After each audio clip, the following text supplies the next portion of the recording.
You know what I mean?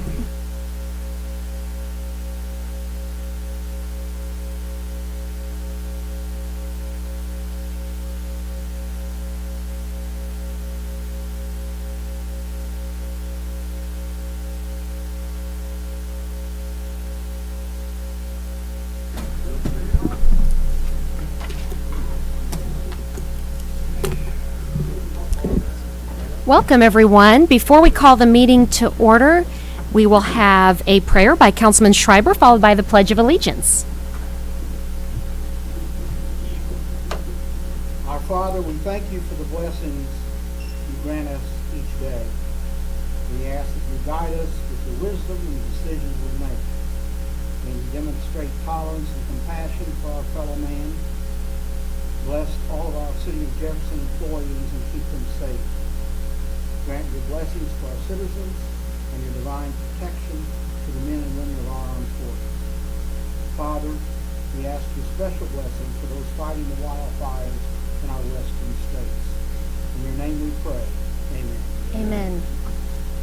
Pledge allegiance to the flag of the United States of America and to the republic for which it stands, one nation under God, indivisible, with liberty and justice for all. Welcome, everyone. I will now call to order the Monday, August 6, 2018 City Council meeting. Mrs. Donaldson, roll call, please. Fitzwater. Graham. Here. Hensley. Here. Hussey. Here. Kimna. Mahalovich. Here. Prather. Here. Schreiber. Here. Ward. Here. Wiseman. Present. Thank you. Item 3, is there a motion for adoption of the agenda? So moved. Second. Any further discussion? All in favor say aye. Aye. Any opposed? Motion passes. Item 4, miscellaneous agenda items. I am very happy this evening to introduce our new president of Lincoln University, and I would like to invite Dr. Gerald Jones Woolfolk to the podium this evening. We are so happy to have you here and welcome you officially to Jefferson City on behalf of the City Council this evening. So I would like to share a little bit about you and then look forward to hearing from you as well. Dr. Gerald Jones Woolfolk has served as the 20th president of Lincoln University, Missouri since June 1st, 2018. Woolfolk is prepared to lead the university to the forefront of 21st century HBCUs. Through her vision of remaining deeply rooted in its historic founding by African American veterans of the Civil War, the university will also educate and graduate well-prepared future leaders in an environment that seeks and promotes diversity and inclusion. Woolfolk's higher education career focus has been in the area of student affairs and enrollment management. Prior to her announcement as president of Lincoln University, she served as the vice president of student affairs and enrollment management at the State University of New York, Oswego, from 2014 to 2015. While at Oswego, she also held the positions as a visiting associate professor and the interim chief of diversity and inclusion officer. She has also served as vice president for student affairs, enrollment management, and diversity at Mississippi Valley State University, and vice president for student affairs at the City University of New York, College of Staten Island. In addition, she served as assistant to the Vice Chancellor for Student Affairs, Associate Dean of Students for Residential Life, and Dean of Student Life at the University of Arkansas at Pine Bluff. Woolfolk holds a Bachelor of Science in Psychology from Jackson State University, a Master of Science in Counselor Education from Iowa State University, and a Doctor of Philosophy degree in Urban Higher Education from Jackson State University. In addition, she completed the Harvard University Institute for Educational Management, the American Association of State Colleges and Universities Council of Independent Colleges Academic Leadership Institute Executive Leadership Academy, the AASCU Millennial Leadership Initiative, and the Indiana University Certificate in Fundraising Management. Wow, you have such a wonderful extensive bio. We are very honored. Yeah, this is you. Wonderful bio here. So happy to have you. And in addition, you're just such a wonderful person. I've enjoyed getting to meet you and look forward to all of us getting to know you even better and officially welcome. So glad to have you here. Tell us a little bit about how happy you are to be here in Jefferson City now. I am very, I don't know this song, I am very happy to be here. As a matter of fact, when I was driving from New York here, which is like, I think, almost 19 months so long ago, when I was driving here and I came, and I saw the city limit that said Jefferson City, and I said, I'm in. Oh, And I felt like that since the very beginning. I've actually been in Jefferson City since May, and living in the house on Jackson Street. So everybody knows I live in there. But I felt like this is home for me. The people I've met have been so friendly, and I probably hear that all the time. It's just very refreshing when you go about the city and people greet you. I was in the grocery store one Sunday, had just come to church, and this woman was coming, I was standing in the checkout aisle, and she was turning up the aisle, and she kept looking at me, and I kept like kind of not, look at her. And she stopped me and she said, "Are you on your president?" And I said, "Yeah." She said, "I'm so happy to meet you. I've been wanting to meet you. I've read about you in the newspaper, and I just wanted to meet you." And she had tears in her eyes, and I had to get her and hug her, and just, it's gonna be all right. It's gonna be all right. So that has been my experience in Jefferson City. Just a wonderful city. It's a beautiful city. It's a clean city. It's a quiet city. And apparently we have some of the best leadership in any municipality. I'm going to say in the Midwest and probably beyond. Because many of you I've seen out and about, and the mayor I've seen her many, many times, including my interview. And I just want to say, it's a pleasure to be here with you. It's a pleasure and an honor to serve at Lincoln University. And I know how much you all support Lincoln, and I'm going to ask for your continued support and partnerships and many things that we do. Lincoln is a great asset to this community, and I know I don't have to tell you, but we're going to make sure that Lincoln is sustainable into the next 152 years. We're going to do the very best that we can to grow our enrollment, to make sure our students graduate, and that they contribute back to this community. But I'd also like to introduce you to some people who have come please do. Yes. today. You know, Cecilia, of course. Cecilia, I think you know Roseanne. Everybody knows Roseanne. Yes. I think Roseanne made them come. So you know Sandy Huffington. Sandy has been promoted to Vice President for Administration and Finance. So we're very happy to have her on our team. And also leading Jefferson City is Dr. Margaret Cheney, who comes to us by way of Jefferson College in Texas, Jackson State University in Mississippi, and the University of Pine Bluff. So Margaret is our new Vice President for Student Affairs. And of course, everybody in Jefferson City and beyond, Donald Graham. Absolutely. Who serves, so proud of city council. And but he's also been promoted to chief of staff and executive assistant to the president. So we look forward to serving Lincoln, we look forward to serving the city of Jefferson, and we look forward to serving Cole County and beyond. And thank you so much. And if there's anything that Lincoln can do in partnership with the city, do not hesitate to ask. Thank you, Dr. Woolfolk, and we're honored to have you here in our community and look forward to working together.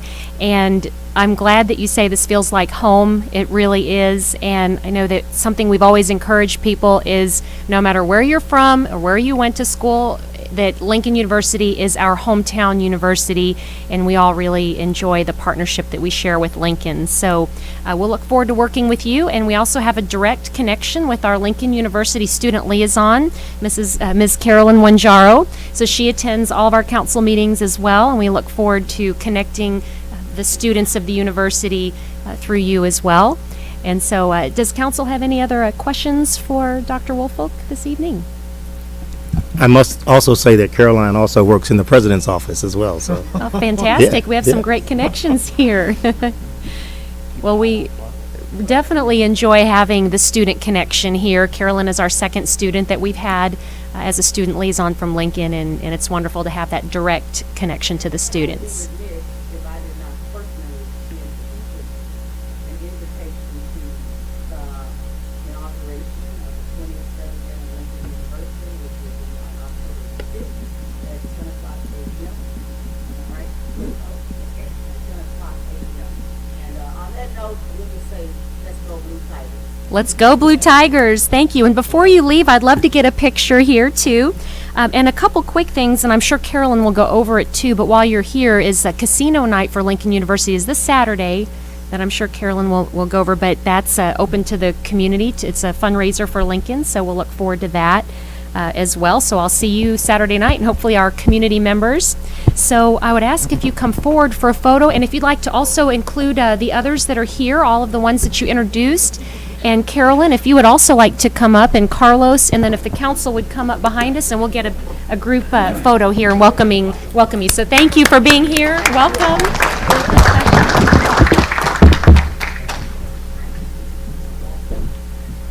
Oh, Ken too.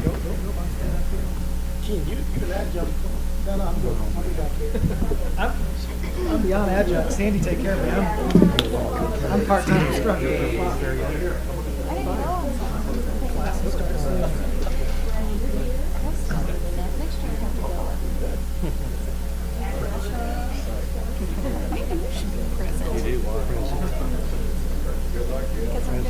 And that'll be the week she says, here. Here. Okay, everybody ready? All right, 1, 2, 3. All right.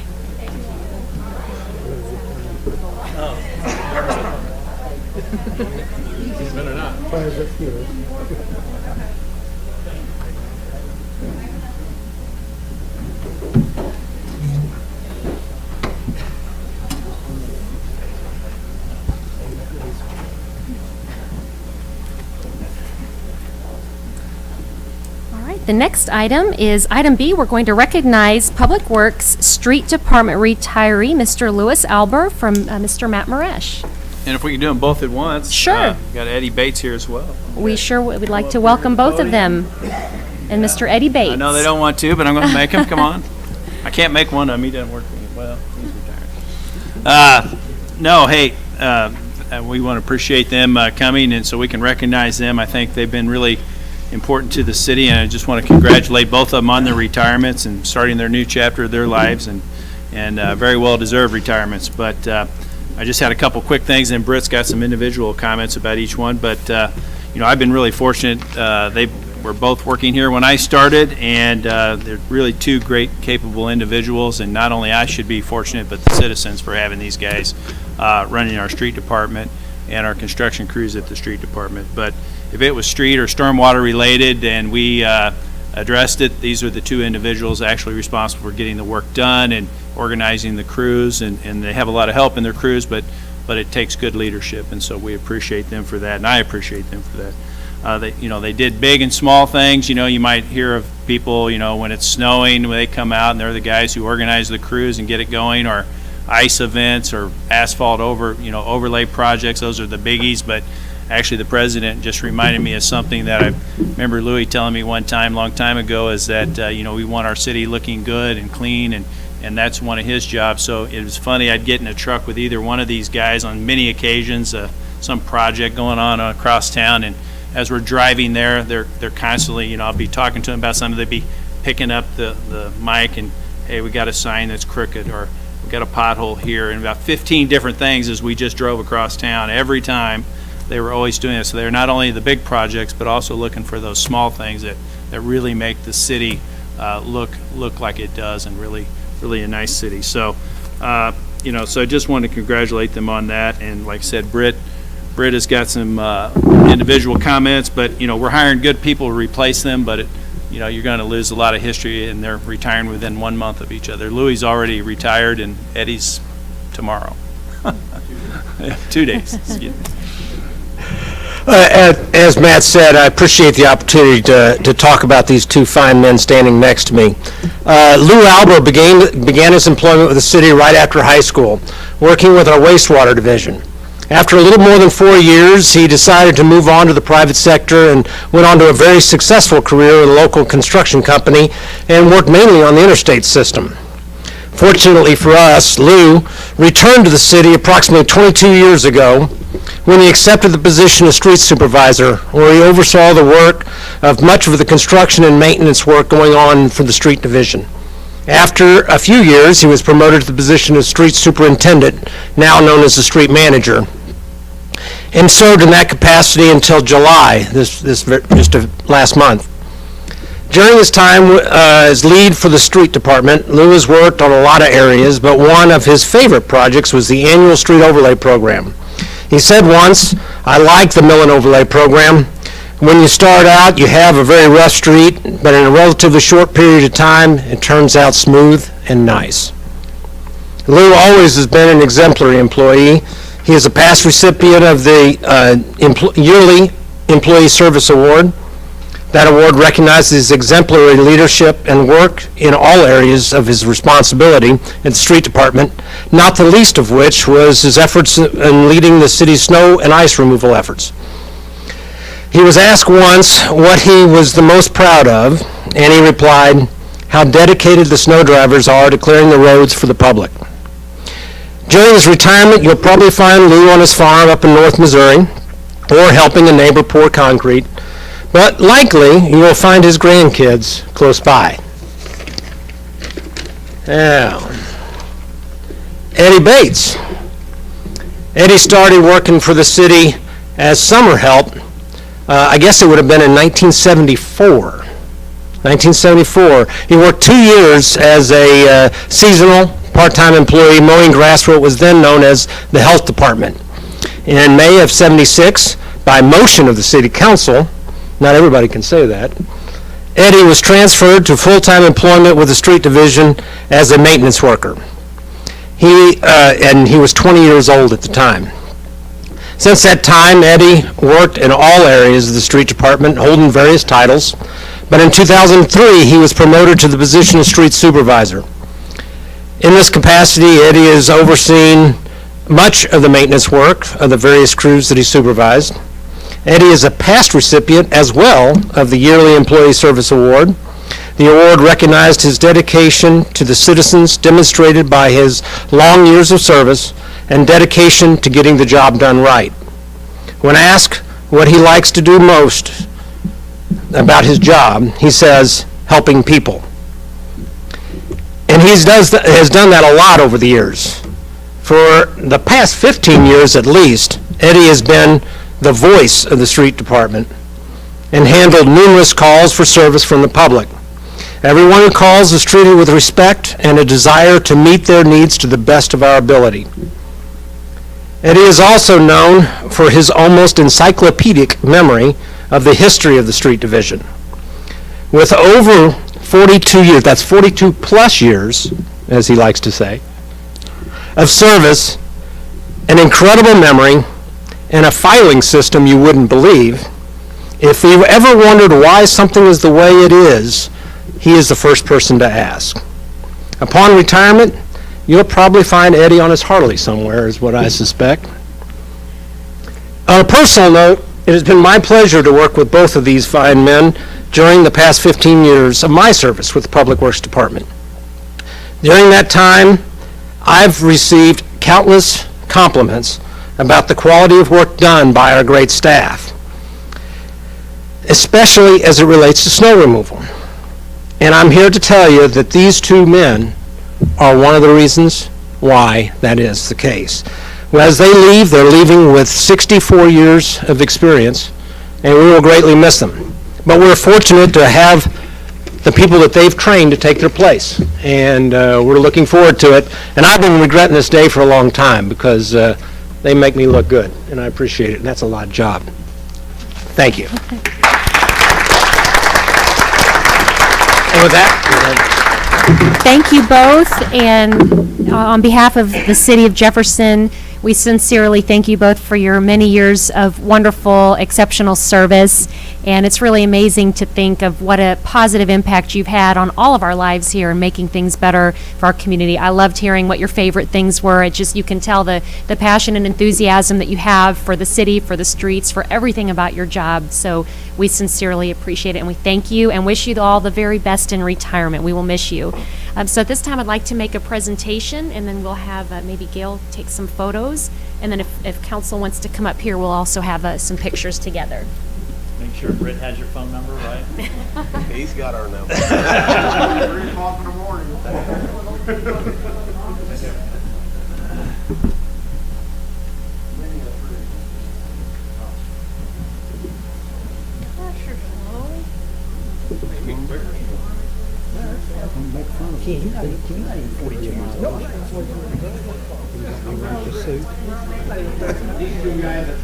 Need some extra money. Would you take your grandkids? I just turned 22 August 1st.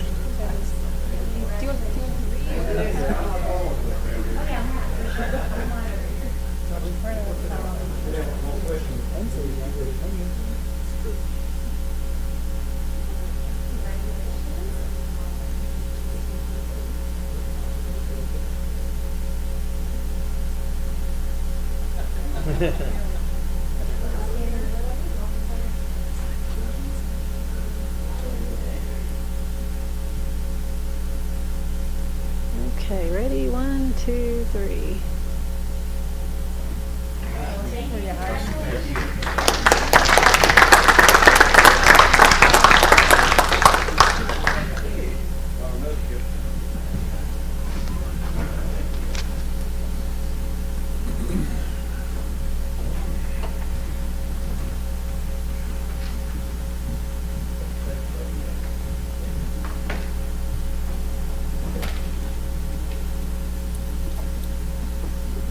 Item 5, public hearings. There are none. No appointments by the mayor. Number 6. Number 7, we do have a presentation this evening from staff consultants and invited guests. I'd like to invite Mr. Todd Spalding and Ms. Ashley Varner to talk about the Spin Bike Share Program Yes. update. So tell us about this bike you have here. Well, this is another visitor here to our meeting tonight. This is the spin bikes maybe you've been seeing around town. Steve asked me to bring us tonight and to kind of give you an overview of where we're at and answer any questions that you have. First, I want to introduce Ashley Varner. You all know probably Ashley, right?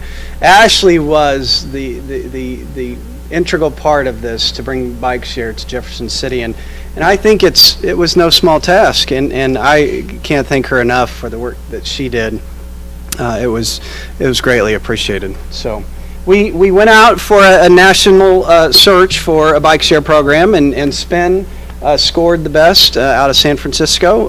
There was quite a few. You know, this is a program it's exploding all across our country, and so we really felt Spin's model we really liked. They come into town, they use local companies. Red Will is actually doing work for them, so they're Nick has been great to work with from Red Will. They're actually, you know, when they have a problem, they can call them, they communicate if they need to get fixed, if they need to be moved or whatever, so it's been great.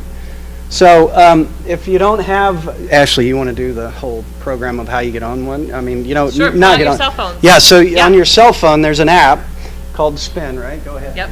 Go to your Play Store and you're going to search for Spin-Ride Your Way. Download the app, and literally once you open the app, it looks like a map, and it'll say where you're at. You're at City Hall, and it'll start to show you probably little orange dots, and those are bikes near you. And then it'll allow you to log in through Facebook, or you just enter your personal payment information. Once you enter that in, then it'll send a code. It'll ask you a QR code, which there's 2 on the bike, 3 actually. There's 3. Here's one, and here's one. They're all the same. And it just sends a signal up to the satellite, comes back down to the bike, and it unlocks it. Right here's your lock. It's already unlocked, and Todd rolled this in tonight, so right now, Let's get the charger for it. so now the signal went up, and he's locking his bike. It's shutting off the timer, so he's no longer going to be charged for using the bike. It's $1 for every 30 minutes.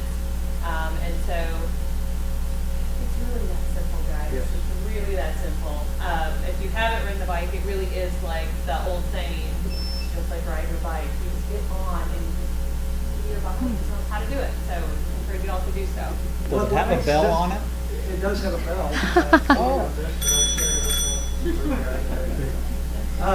But what makes the docklet, this is a docklet system. When some cities you see where they have these big docks around the city where you have to put the bike in these docks, right? This is a docklet system, and we really, really like this system. It's basically, if the rider gets to dictate where, it's convenient for them. And so this can be docked wherever. Certainly not in the way of everything. We work with other department heads. We know that kind of the places that people call, so if there's problems, they can remove them. But this is going to let the community show us where they want these bikes. And I think that's a really important piece of this. They don't have to be charged up. They don't have to be inside. The basket has a little solar panel charger that gets them ready to go. So it's just it's been a great system so far. We've had a great response from the community. You know, what we're trying to accomplish with this, right, is to get people out to have fun first. But it's also practical things, getting to work. I've heard from people of everything that we wanted to hear them, say. They've been to the grocery store with these things. They've been to work with these things, and they went out and had fun with these things. And that's what we want. Get them out of their cars, get them doing some exercise. This is what it looks like.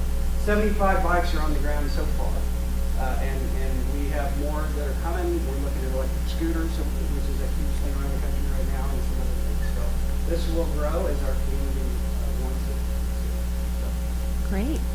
Maybe grab the mic too. I've been listening and I kind of forgot. Grab it out of there. I'm thinking that way everybody can hear too. I'm sorry about that. So it's that simple, and just wherever they are, you just use your app, and it's that easy to download and then leave it where you want to park it. Please keep in mind, we encourage helmet use. Pedestrians have the right of way on sidewalks, so we encourage vehicles to be on the roads. Therefore, bicycles have to follow the same rules of the road as a motor vehicle does. Therefore, bike lanes are on the road, etc. So please keep that in mind. Please do not park these on the sidewalk. We have no postings around. I am pretty loud without this thing.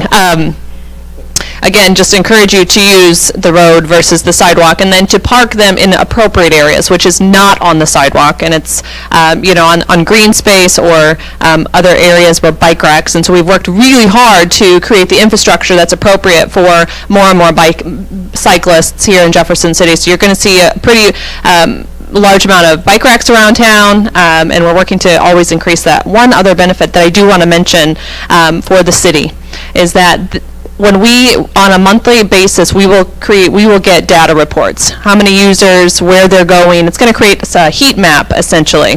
And this is going to help all of you do your work easier, simply because it will already show you where these people are cycling. So where do we need more bike lanes in our community? Where do we need to connect greenway trails?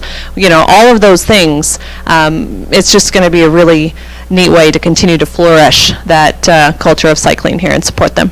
So. Well, what a fun idea. And remind us again how they're funded. I have had a couple of questions about how this program came to be. I know you mentioned that briefly, touched on that, but with the grant funding and that it wasn't necessarily a city-funded project. That's right. That was another great model that we felt like Spin and some other companies are doing, but this is currently no direct cost to us. The company comes in, they establish relationships with our local businesses and the community. They raise the funds necessary to do this, as well as certainly the money that they raise from the rides. So, bike share programs are all over the place, but this is the model now that's really working across the country, and I felt like we did our due diligence to find this, so, yeah. Very cool. Well, I have not been on one yet, but I'm going to have to. My assistant, Jennifer, in my office has. She rode one. Has any council members yet been on one? Had anyone been on an orange spin yet? Well, we're going to have to make that happen. Carlos, I see it sounds you. like a challenge. I think I'm going to challenge every council member that we are all going to have an opportunity to ride that.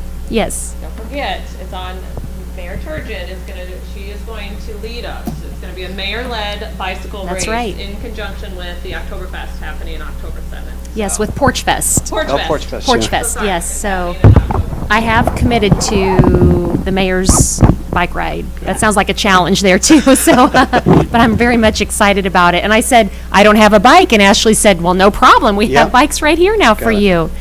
So, very exciting. Any questions of council? Are they all the same size? Are there kids, or is it all pretty much the adult size, Yeah. correct? Okay. Any other council questions? Okay, very cool. Well, let's bring that bike up and get a picture. Okay, let's try the app. We'll watch it in action here. They scan in the QR code.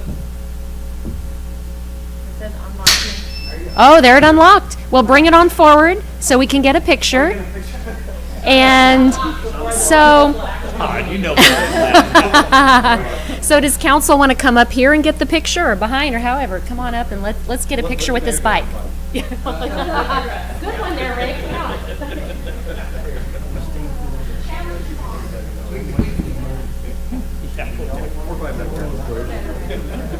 Let's ride this thing right out here tonight.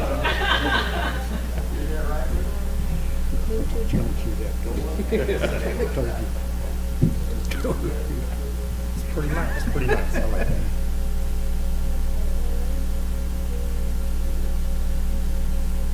All right. I can't wait to try it. Yeah, see you guys later. I think I'm gonna go on out. Thank you all for the. No, I haven't.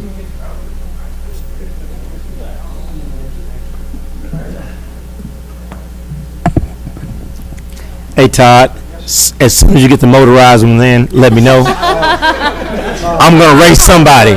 But until then, I'm going to hold off. You have been challenged, Carlos. I know you won't let me down. Nah. Yeah, what would you do if I just rode out of City Hall right now? I said, ride on. Right on. I challenge Mark. Yeah, okay. Okay. All right. Well, that's You could pretty. ride down by the river. Down by the river. In Jeff City Mo. Well, speaking of, that kind of leads, thank you, Steve, right into my announcements. Thanks, Steve. Yeah, you're welcome. So, announcements by council, mayor, and staff. Speaking of riding your bike down by the river, if you haven't yet received a copy of this Bridge to Business commemorative magazine from the Chamber of Commerce, I encourage you to check it out.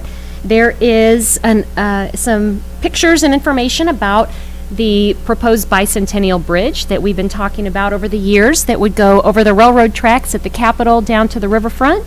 So information here, and absolutely you would have an opportunity to ride your bike or walk down to the river. So there's a really great write-up here, and it shows kind of the concept drawing going over the railroad tracks and how that's going to look. So very exciting to see that. And speaking of that information, there will be an update at the next city council meeting. So we'll give you all the details and show a little slideshow about the latest and greatest on that project. And speaking of the chamber, they did just have their 125th anniversary. So we presented a city proclamation for that a couple of weeks ago at the celebration.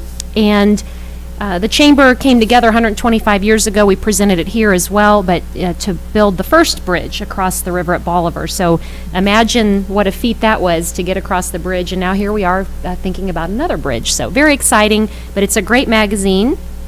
A few other announcements. So after you ride your bike, you can go to City Hall on Tuesdays to get Chick-fil-A. We are raising money for, this is for United Way. So all the proceeds benefit United Way. This is on Tuesdays this month. You can drive by City Hall and pick up Chick-fil-A original or spicy chicken biscuits for only $3 on August 7th, which is tomorrow, August 14th. I think it's those 2 days from 7 to 8 a.m. So stop by City Hall for breakfast. And they're only $3, but maybe give them a little extra for United Way. So it's cool to see our employees raising money for United Way. I know they sold out the first week, so don't wait too long if you want some Chick-fil-A from city staff.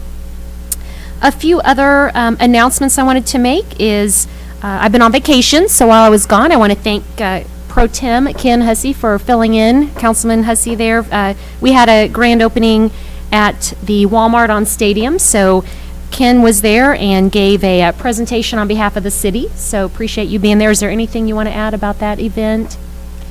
Something you mentioned, that it was one of the first not one of the first, but an early Walmart. When you think about the history of Walmart in Jefferson City, they number the stores you had mentioned. They do. They number the stores, and I guess this is store 29. So I learned that it's the 29th Walmart to come into existence. That's pretty impressive, and to see it now, refurbished, and appreciate you making that presentation on behalf of the city. A couple other proclamations that were made while I was gone. Of course, the JC's Cole County Fair was last week, and two bands that performed, some local bands that have really had some great national headlines, Shaman's Harvest and Murphy's Ford. Both bands performed last week, so Councilman Kimna presented proclamations on behalf of the city. So if you saw the video on Facebook when he gave the Shaman's Harvest one, I think he's kind of a natural, and I'm surprised he didn't just kind of get on the bus and keep going. He just kind of looked like he was right at home on that stage. But it was cool. Some of the members have gone to Jefferson City High School, and it was neat to see that they're touring nationally, and they headlined the JC's Fair last week, along with Murphy's Ford. So those proclamations were given. And I also want to ask Lieutenant Heisland to give us an update this evening on the National Night Out, which is tomorrow. Sergeant Mathern is heading up the National Night Out. I'm not exactly sure the exact number of parties that they have set up yet, but his number to be reached is 634-6347. I'm thinking they have 5 to 10 is what I'm guessing right now that they have set up, but I know they were still taking calls from different neighborhood watch programs. But if anyone's interested in participating or forming a neighborhood watch, they can just get a hold of Sergeant Mathern, 634-6347. Thank you, Lieutenant Heisland. On behalf of the police department, that's always a great evening to get neighborhoods together, get to know your neighbors. It makes for safer neighborhoods, and many council members often try to find those ward neighborhoods in their ward that are having the block parties.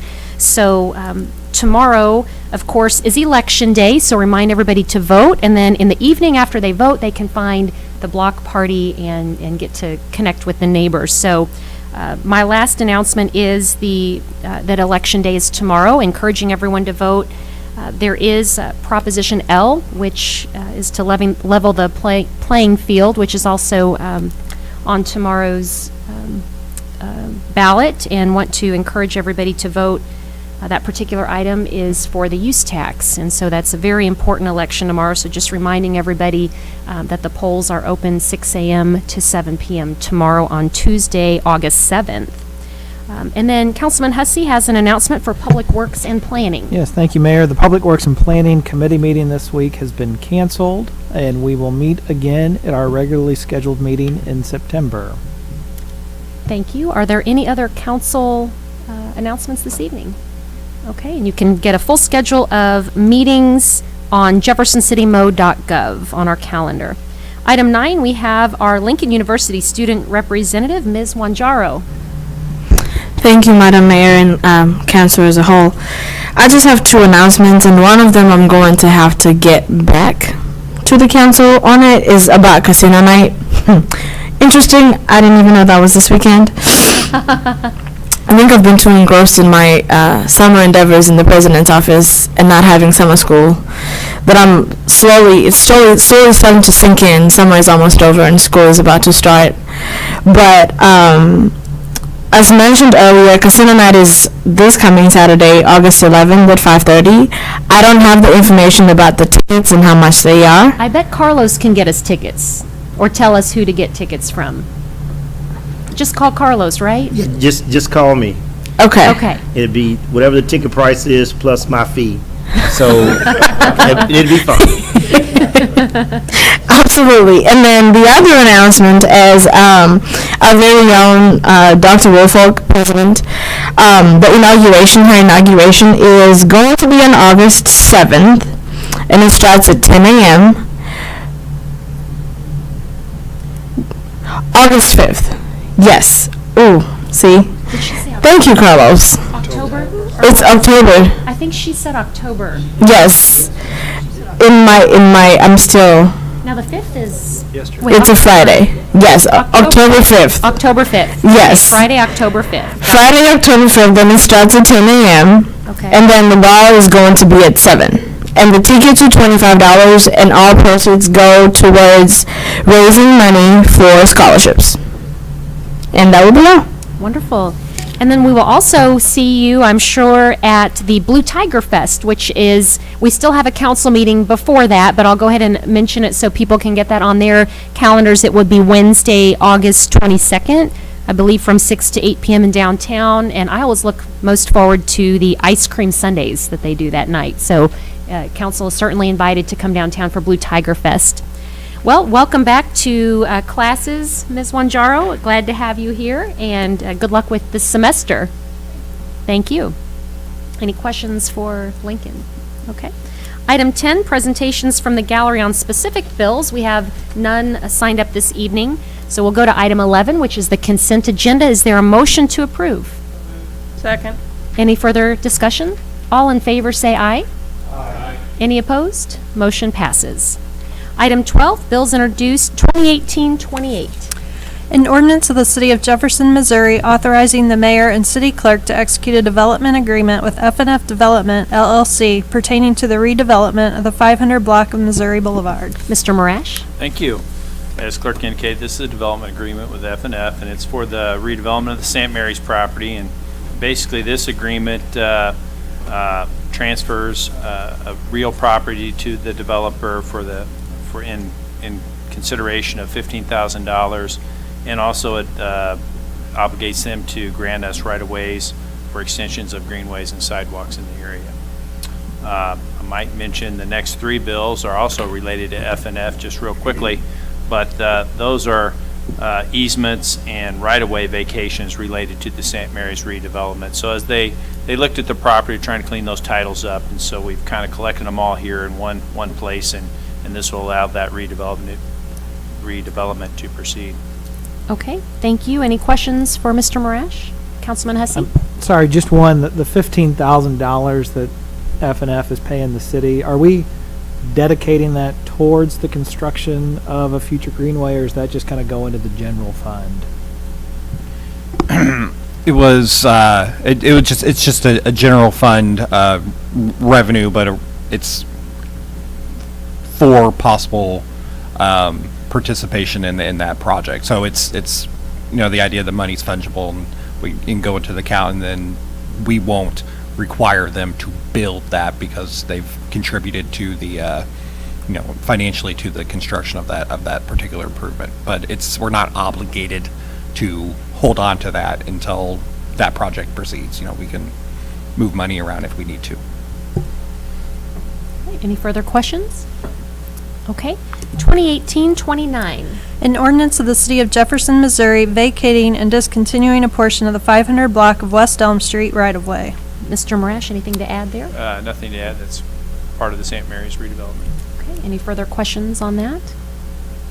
2018-30. An ordinance of the City of Jefferson, Missouri vacating and discontinuing a portion of the 600 block of Walnut Street right-of-way. Anything more to add? And any further questions? Okay. 2018-31. An ordinance of the City of Jefferson, Missouri vacating and discontinuing utility easements in the previously vacated parts of the 400 and 500 blocks of the West Miller Street, the 500 and 600 blocks of Harrison Street, the 600 block of West Elm Street, and an unnamed alley south of in-lot numbers 768, 769, and 770. All right. Anything further on that? Okay. 2018-32. An ordinance amending Section 29-151, charge for notice of intent to disconnect, and Appendix Y, schedule of administrative fees, permits, licenses, and other charges of the Code of the City of Jefferson, Missouri. Mr. Marash? Thank you. Clerk indicated this is a code amendment. It would allow for a $10 door hanger fee for the notice of intent to disconnect water for late sewer fees. Thank you. Any council questions? Okay. 2018-33. An ordinance of the City of Jefferson, Missouri, amending Chapter 3, advertising and signs. Mr. Barron? Thank you, Madam Mayor. This bill would refresh Chapter 3 of the City Code and bring it up to date with respect to signage case law. It is a fairly lengthy bill. I think it comes in at 33 pages. Within your council packet is a 4-page staff summary that breaks down the effect of the bill. In general, you can sum up the bill, the effect of it, into three general categories. The first is fixing a number of technical items within the sign code, Chapter 3. The bill is a fairly major rewrite of major portions of Chapter 3, and the purpose of reorganizing various sections and making sure that the typical items addressed within a municipal sign code are properly addressed within ours. We went out and researched a number of other city sign codes and made sure that ours had all of the common elements that need to be there. The second is to change certain signage allowances. Most notably, the two things I'll point out is an increase in building-mounted signage height limits. So for many years, the maximum height of a sign has been set at 32 feet. That applies to both pole signs and also building-mounted signs. We've had a number of variance requests over the years to increase the height of signage on buildings. And so proposing a change to bring that up to 50 feet, allow those signs to be a little bit higher up on buildings, but not affect the 32-foot maximum for pole signs. Also is to switch the downtown district signage allowances for properties from a street frontage based calculation to a facade area based calculation. When the last sign code rewrite was done in 2012, all the other zoning districts were switched over to a facade-based building signage allocation, except the downtown district. We think that's gone very well. It's been very receptive to businesses in the area, so I think it's time to switch the downtown district over to that method as well. The third item is to reorganize the temporary signage allowances in order to come in compliance with current case law. It's been a recent Supreme Court ruling of the town of Gilbert, Arizona versus Reed. It's basically caused cities across the country to have to redo their temporary signage sections of their code, and so Jefferson City kind of falls into that category as well. Our signage allowances for temporary signs are in conflict with the Supreme Court ruling. So this bill would bring our sign code back into compliance, so to speak, with the Supreme Court ruling. The bill would divide temporary signage into two different kinds of categories in general. First is, commercial versus non-commercial signage. So much of the temporary signage you see out there is really non-commercial type of signage, political signs or signs that are kind of representing free speech things, versus commercial signage, which would be temporary signs that are advertising products or services, typically in front of a business. And then the bill would regulate this temporary signage based on zoning districts. So have certain allocations within the residential districts for those two different types of signage and different allocations within the commercial districts. So I've attempted to this item comes to you after being reviewed by the Planning and Zoning Commission. The Planning and Zoning Commission made some recommendations on the content of the bill. The recommendations have been incorporated into the bill that's in front of you. Staff have some other recommended amendments, and those have been distributed to you in the form of a bill amendment sheet this evening. And I'll touch on each of those here in combination with the next couple slides. So I've attempted to outline what would be allowed in terms of temporary signage for those two different examples, the commercial districts and then the residential districts. So I'll speak for the commercial districts first. As mentioned, it would be divided between commercial signage, things advertising products and services, and non-commercial, such as political signs and free speech type of signs. And so as far as commercial signage, really the allowance would be to allow signage on the building or within the window space and not freestanding advertising signage out in front of the business. Again, that is what is in effect today under the current sign code. And then for non-commercial signage, the allowance would be to allow one sign per street frontage, and then during election season, the bill that's before you outlines 2 additional signs per street frontage during that period around an election. Staff are actually proposing for that to be brought up to 4, and then also have an allowance for small signs, smaller political signs for properties. And then for residential, things such as sandwich board signs, things that are fairly popular within the downtown districts and other areas around town, there'd be an allowance for those built into the bill. And then in the residential districts, for the commercial signage would not be permitted. They are residential districts, but for non-commercial signage. And this was an item that the Planning and Zoning Commission had recommendations on, again, which were built into the bill, that the original proposal that went in front of the Planning and Zoning Commission had a limit on the number of signs, basically political or otherwise signs that could be in front of a property. And their recommendation was to not have a limit on that, to allow residential property owners to place however many signs they feel appropriate in a property. Staff tends to recommend that there be some sort of limit, but the limit be fairly high to allow a lot of flexibility, but address what could be a really obtrusive type of situation of a property owner having a very, very large number of signs on their property.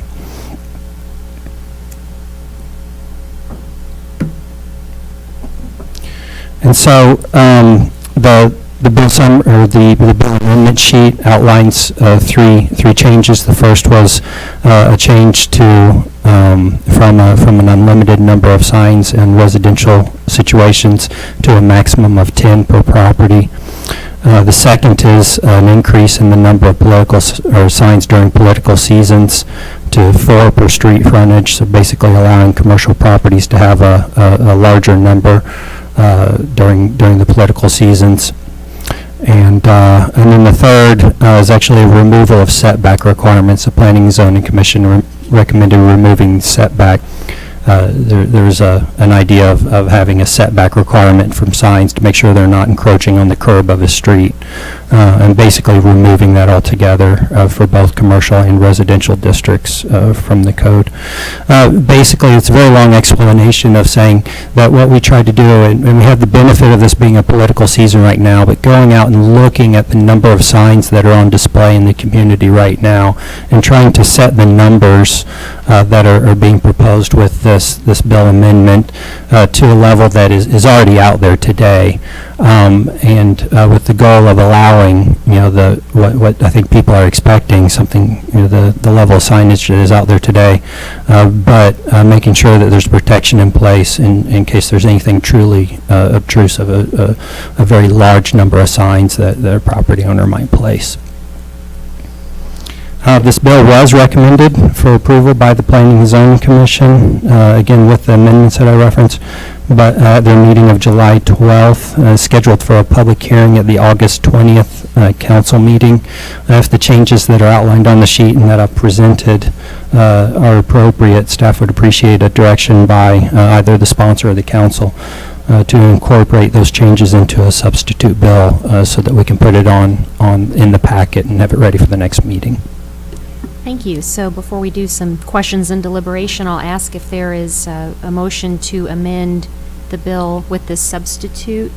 Councilman Graham? Madam Mayor, as the sponsor of this bill, I'd like to make a motion to amend Bill 2018-33 to reflect the changes in the bill amendment sheet and directing staff to prepare a substitute bill to 2018-33.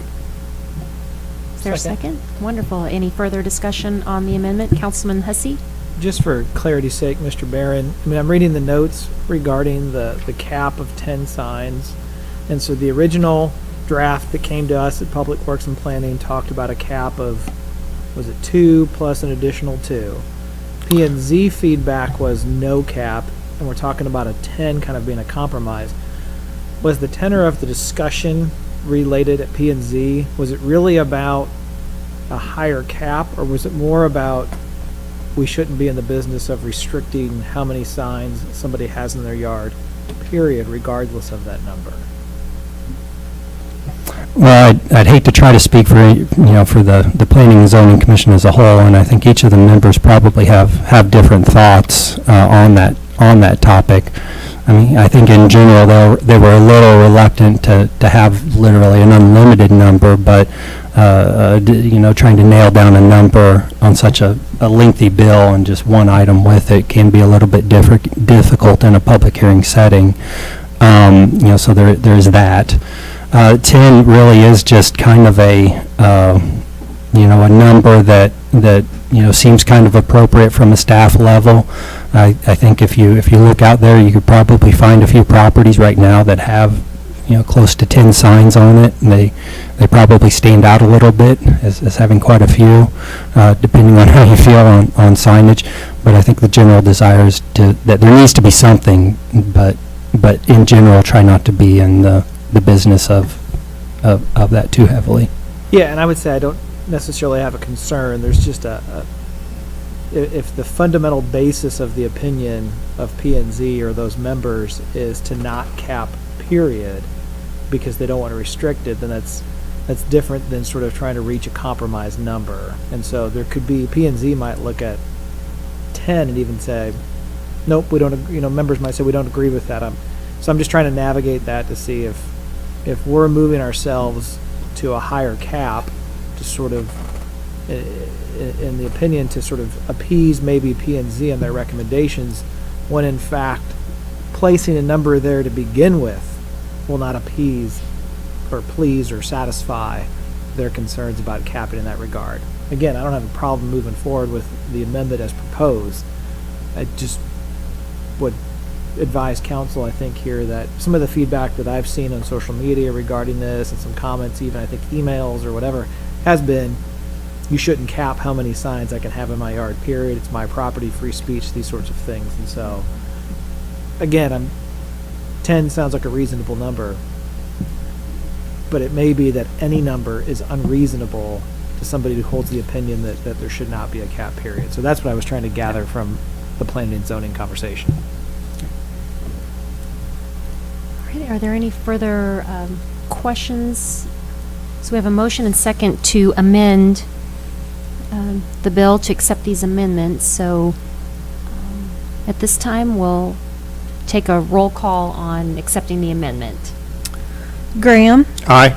Hensley, Aye. Hussey, Aye. Kimna, Mahalovich, Aye. Prather, Aye. Schreiber, Ward, Aye. Wiseman, Aye. Fitzwater. All right, the amendment passes, so for the next meeting, we'll have the bill as amended there. Are there any further questions or deliberation at this time, or questions? Councilman Hensley? Question, probably for Mr. Molman. Is commercial versus non-commercial a distinction that courts have recognized with respect to speech regulation? Yeah, it has. So in the wake of Reed versus Gilbert, that was a big question. The opinion isn't 100% clear whether or not that distinction remains, but throughout the country, nothing on direct in the 8th Circuit where Missouri sits, but courts throughout the country have recognized that the commercial versus non-commercial dichotomy still exists, and that you can regulate those two types of speech differently. Great, thank you. All right. Any further questions on the bill? Okay, thank you. And also thank you, Mr. Barron. I know there's been extensive public comments and meetings and other input that went into this, so appreciate that. Thank you, Madam Mayor. It has been a very long project. Yes, thank you. 2018-34. An ordinance of the City of Jefferson, Missouri adopting a budget and personnel classification plan for the city for the period of November 1st, 2018 to October 31st, 2019, and appropriating money in the city treasury to pay the cost of operating the city government during that period in accordance with the budget. Mrs. Miller? Thank you, Madam Mayor. So the operating budget for the period November 1st, 2018 to October 31st, 2019 has been recommended for approval by the mayor. The proposed general revenue budget is projected to be $32,807,390.05. And with additional funding from other funds and for capital projects, it brings the total City of Jefferson budget for FY19 to $65,681,530.53. Thank you. Are there any questions? Just- Councilman Hussey? Is Councilman Prather going to suspend the rules and just take this up tonight? I think we'll wait and let the rest of the staff have their say. I think we call that the Mike Harvey amendment, that he usually moves at the very first meeting to accept the budget as proposed. So just heads up, we have a new councilman, Hensley, if you want to throw that one out. I won't object, though. All right. Okay. And anything to add, Councilman Prather, on upcoming budget meetings? We have one this week. Oh, we have one this Thursday at 5:30 in this room. Okay, wonderful. Thank you. 2018-35. An ordinance of the City of Jefferson, Missouri, providing for the levy of city taxes and establishing the rate of taxation for the City of Jefferson, Missouri for the year 2018. Mrs. Miller. Thank you, Madam Mayor. The state statute requires that cities establish their property tax rates on an annual basis. For the general fund, the proposed tax rate is 46 cents per 100 assessed value, and the fireman's retirement fund is .0961 for a total of 0.5561 cents. Thank you. Any questions of council? Okay. 2018-36. An ordinance of the City of Jefferson, Missouri, authorizing the mayor and city clerk to execute a supplemental agreement with the Missouri Highways and Transportation Commission for surface transportation program funds. Mr. Marash. Thank you. This is a supplemental agreement relates to our airport funding. Excuse me, I'm on the wrong page here. This relates to lengthening the time for our Clark Avenue project. It originally called out the completion date of May of 2018, and it would be moved to April of 2019. We're studying the Clark Avenue with a grant-funded project through MoDOT, and experienced some delays in getting some of that work done. Any questions? Okay. 2018-37. An ordinance of the City of Jefferson, Missouri, authorizing the mayor and city clerk to execute a $198,149 agreement with TEB Constructors, LLC for the RWRF Dry Biosolids Building Project. Mr. Marash. Thank you. As Clerk indicated, this is a construction contract over at our wastewater treatment plant. Basically, it's a storage area, a roof storage area to hold biosolids, which is kind of the product that we end up land applying to fields over there after the treatment process is initiated. And this would allow us to store it during wet weather periods, so we have additional storage built in. Any questions? All right. 2018-38. An ordinance of the City of Jefferson, Missouri, approving an amended and restated charter of the City of Jefferson and submit such charter to a vote of the citizens of the City of Jefferson. Mr. Molman. Thank you, Mayor. On the agenda tonight are 5 bills that all deal with city charter amendments and submitting questions to the voters. If it's all right, I'd like to just take these up all at once. First, 2018-038. Proposition A is a general change to the city charter. The bulk majority of the changes that are included in Proposition A are technical in nature, and probably the most common is gender neutralization of the document. So switching out pronouns like he and his and using gender neutral pronouns, and trying to make a specific effort to not use pronouns, but actually name the person to whom a section is referring to. I think that makes for a clearer piece of language. Most notably, the office of councilman is changed to the office of council member. Another thing that we did that's technical in nature is that there's an elimination of references to dates that no longer have applicability. So throughout the document, you'll see references to dates, and we've tried to remove those when those dates are no longer operable in the document, just to clean it up a bit. Another recommendation that is technical is to change the measuring date on which candidates' election qualifications. The current document states that those qualifications are measured on election dates. That makes for qualifications that are very hard to enforce. So what we do is change the measuring date to the date that a person files to be on a ballot. So that way we have a date that is before the election that you can measure their qualifications. And then finally, another technical change is to capitalize the word city throughout the document when referencing the city of Jefferson itself. Specific change to the charter that are included in Proposition A includes a change to Section 3.8 relating to the city clerk, which removes the residency requirement that is currently on the city clerk to reside within the city limits. Section 3.11 are some pretty significant changes to the legislative procedures. The theme that that these changes look at basically give bill sponsors more power to control bills. It would be the sole responsibility of a bill sponsor to request suspension of the rules for first and third reading at a single meeting. It would reserve the right to both put on the informal calendar and take off of the informal calendar to the primary bill sponsor, and then specifies that a bill can have multiple co-sponsors, but only one primary bill sponsor that would exercise those powers. Section 4.1 is a change to specify that the mayor cannot hold any other city office or employment within the city.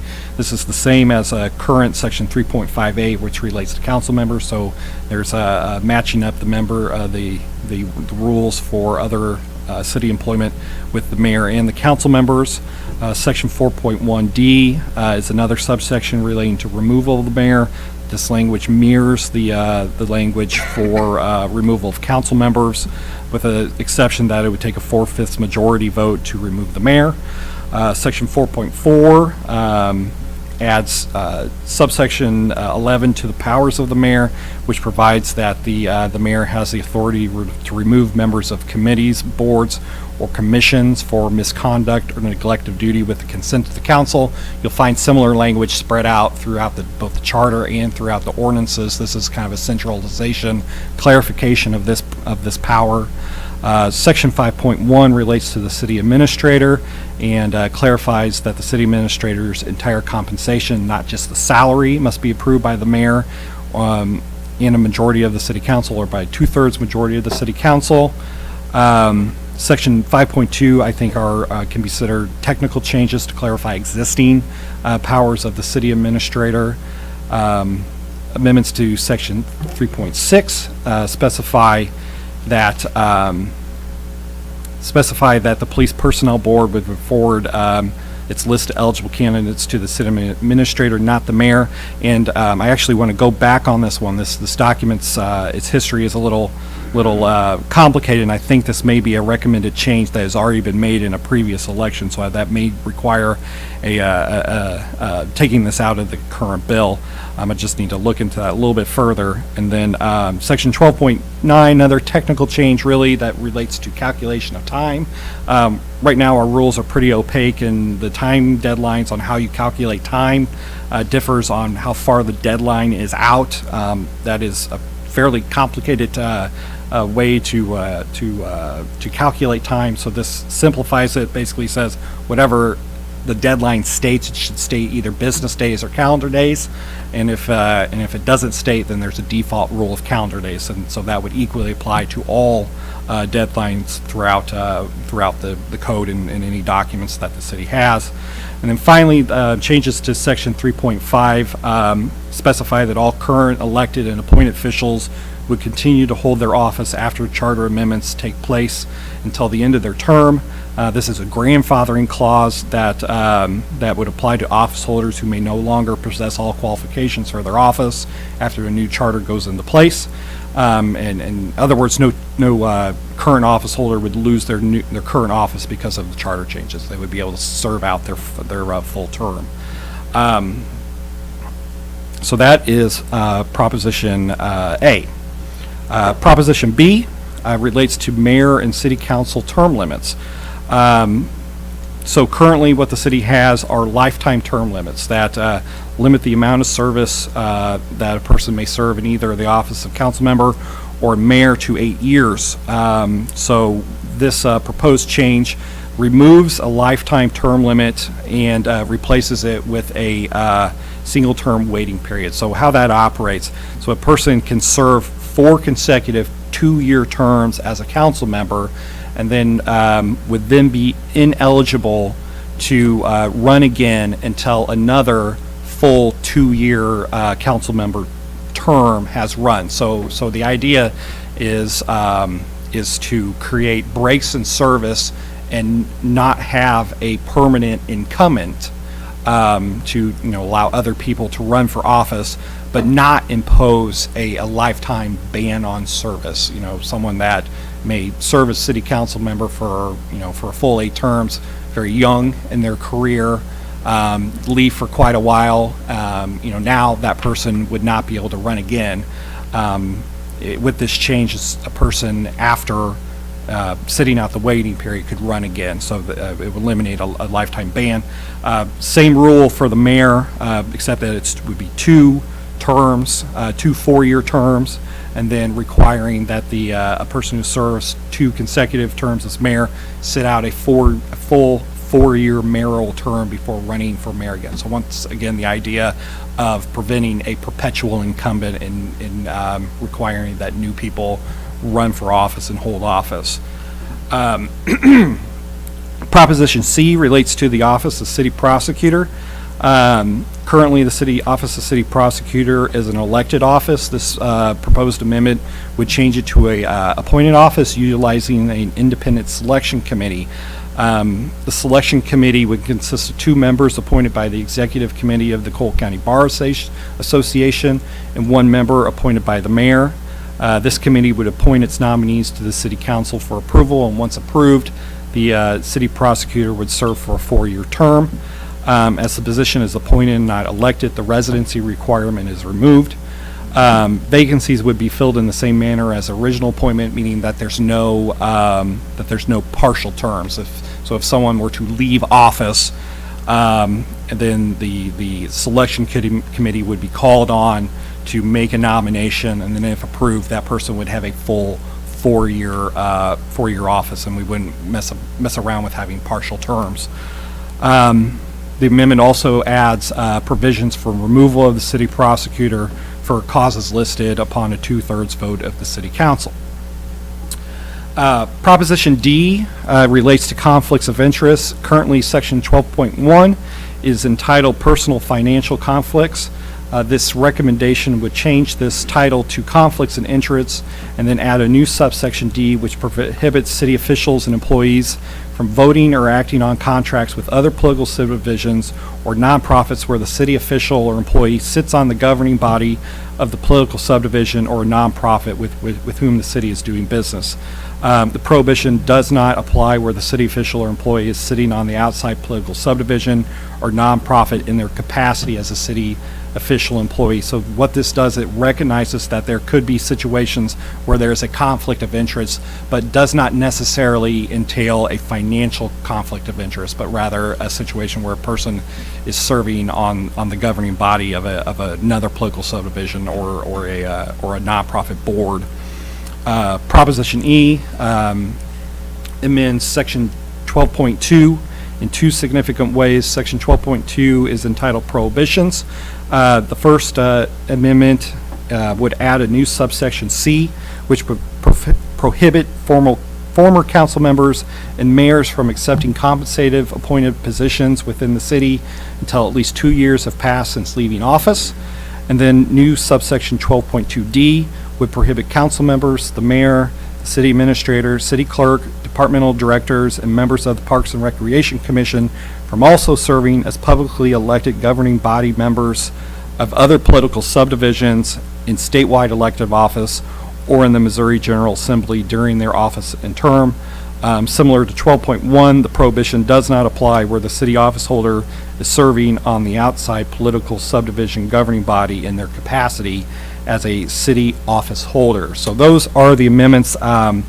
So how we came came to have these in front of the City Council. If you recall, City Council created the Charter Review Advisory Committee, which was tasked of reviewing the entire charter and making recommendations. There were a couple of deadlines that were put in front of that committee to bring their recommendations to the city. One such deadline was July 9th.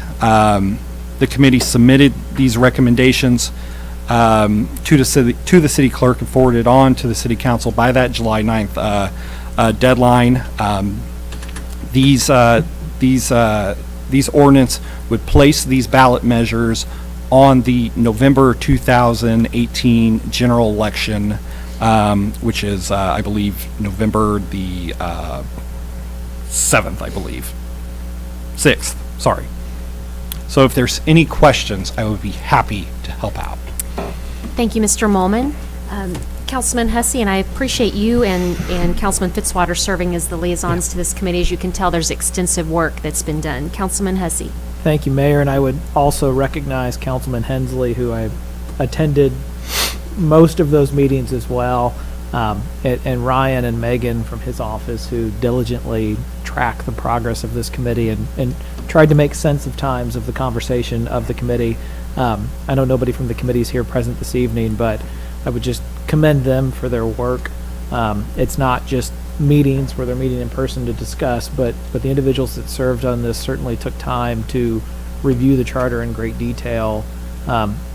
Most, if not all of them, researched other city documents. By that, I don't mean other Jefferson city documents. They went out and did some research on their own about how other cities have structured some of these things, looking for sample language when they came upon an item to discuss further.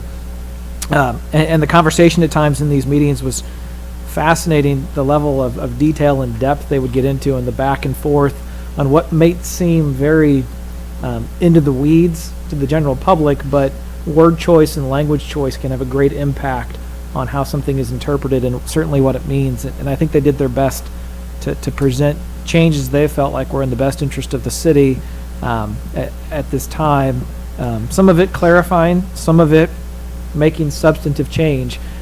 In drafting these bills, myself and Councilman Fitzwater, had recommended to Ryan to sort of separate things out so that not everything's lumped together on one ballot item, and certainly the council can take things up as they please. I would reiterate that the committee met the deadlines that we presented to them earlier this year in the creation of this committee, and filed the report with the given time. I thought the report that was sent to us, the staff summary, does a good job of summarizing things, and I know there would be council questions and discussion. I'd encourage council members to certainly ask those tonight, speak out, ask some questions, seek some clarification. I would like us to do everything we can in our powers to do that tonight and in the coming weeks, so that we make a determination about taking action to put some things in November if possible. And I will add this, and I can't speak for Councilman Hensley and Councilman Fitzwater who were at those meetings. I can't say that I agree with everything proposed by the Charter Committee, and so certainly don't take my name as a bill sponsor on this as my endorsement of every piece of change within that particular bill. I would even call to attention the legislative procedures in 3.11. I think that committee probably spent 2 meetings, if not more, on that particular thing, did research, and it's not what I would have drafted. And I think I even tried to share that at one of the meetings, but they certainly went their route and made changes. And a number of the members of the committee are former members of the council, and so for them, I think it was trips down memory lane of how it used to be and what would take place, and can you remember this story and these sorts of things. So certainly have at it. I ask questions, give thoughts. I can share what my perspective, I think Councilman Hensley can do the same, and staff who were present as well. Thank you. Councilman Graham? Yes, I just have one question, and to council members Hussey and Fitzwater, thank you for certainly taking the lead on this, on these items. Looking at the various propositions A through E, were those voted on by the charter members individually, or were they sent to the council as a whole? So both. Every single change in this document was approved individually by the committee. So as we went through the document, they took votes on recommended changes on a mostly section by section basis. And so those changes have different kind of vote counts. You know, some were unanimous, some were split. But in the end, the committee also took a vote to forward on the entire package of changes, and I believe that was approved 6-1, with 2 absent. So to answer your question, both. Councilman Hussey? And if I could add, my interpretation of the chairman and the committee was they did not feel like it was their place to package these in bill format or lumped together. And I think I heard that a number of times, to say it's not our direction as a committee to tell the council how to put this on the ballot and put these 3 together and these 2, but rather here's all of the changes as our recommendations are, and leave it to the council to make a determination as to how best to put these things together for the ballot. Is that correct? Yeah, I think that's fair. And how many weeks did this committee convene? How many months? I believe we started meeting in April and met at least twice a month, 10 times. And I'm just concerned, I guess, putting this before this body during this time, which we really haven't had a chance to really dive into. I have a concern with that. So maybe it's just me, but props A through E.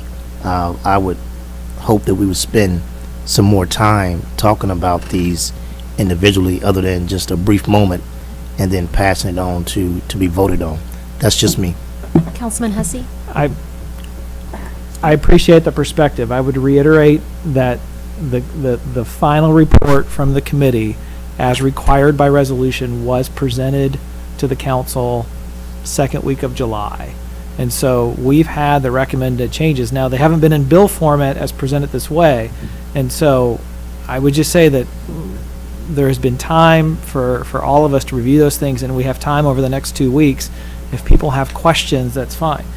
If there's a feeling not November, and if that's the concern, not the specifics of the bills, but just not wanting to do this in November, then I would like for council members to sort of express that and not use that as a placeholder. Don't vote no on these things because you don't want to see them in November. I hope my point's coming across here. I would like to see us make every effort possible to at least give these the fullest consideration to put them on the ballot in November. I think that is what the resolution spelled out. That is what the committee did. They met the deadlines they were charged with. I don't think we should, deviate from those efforts and not respect the work they've done solely because we're not going to dig in our time to research these and ask the questions. Now, I get that it's a big vote. Some of these are substantive changes. And I would say this, that these are just put forth. All we did was take what they proposed and package them in bill format. I may not even vote yes on all of these bills before you as the sponsor or co-sponsor with Councilman Fitzwater. It's okay for us to vote no on these things and give feedback to the committee to say, we don't agree with that. It is okay for us to change the language of these proposals as well if we think it needs further clarification. I don't think that there's any expectation that we are simply a rubber stamp to put this forward. And so I'm okay if in 2 weeks' time it's a 8-2 vote to not put something on the ballot. Thank you. Now, we first read number 38. So should we go through each one? I know Emily's going to need to read them as well, and then ask the questions on the individual bill basis. Or I see a hand over here. Councilman Prather, do you have a We can general? wait if we're going to. Because we'll have to have Emily go through them anyway, so maybe that can hone in on specific questions for each one. Would council be okay with that? Okay. Why don't we start then with number 38, which was item A, which Emily has already read, which was a lot of the general items. Does council, and I mean, we can certainly bounce around, but does council have anything specifically on Proposition A? Any questions, deliberation? Councilman Hussey? I mean, again, on this one, I would add on 3.11, the legislative procedure section. I'm not a big fan of how that's structured. There was some conversation. The committee actually asked for the rules that are created by ordinance to govern this process. To me, it seems just as though the rules of how a council conducts business probably could be set aside in the rules that are passed by a council and not necessarily put within a governing document like this. I will say that I think some of their conversation was directly motivated by the previous charter proposals that got put on the informal calendar and then pulled off, and it was one of these back 30 years ago that was not allowed, and the rules say this, and so again, it was previous council members trying to say, this is how it used to be, let's put it that way. Not that there's anything wrong with that, but. Councilman Prather? Yes, I did have a question in this particular one, and as far as the other ones go, I probably won't be able to digest them probably until the next meeting, because there's a lot in them, so, but on this particular one where the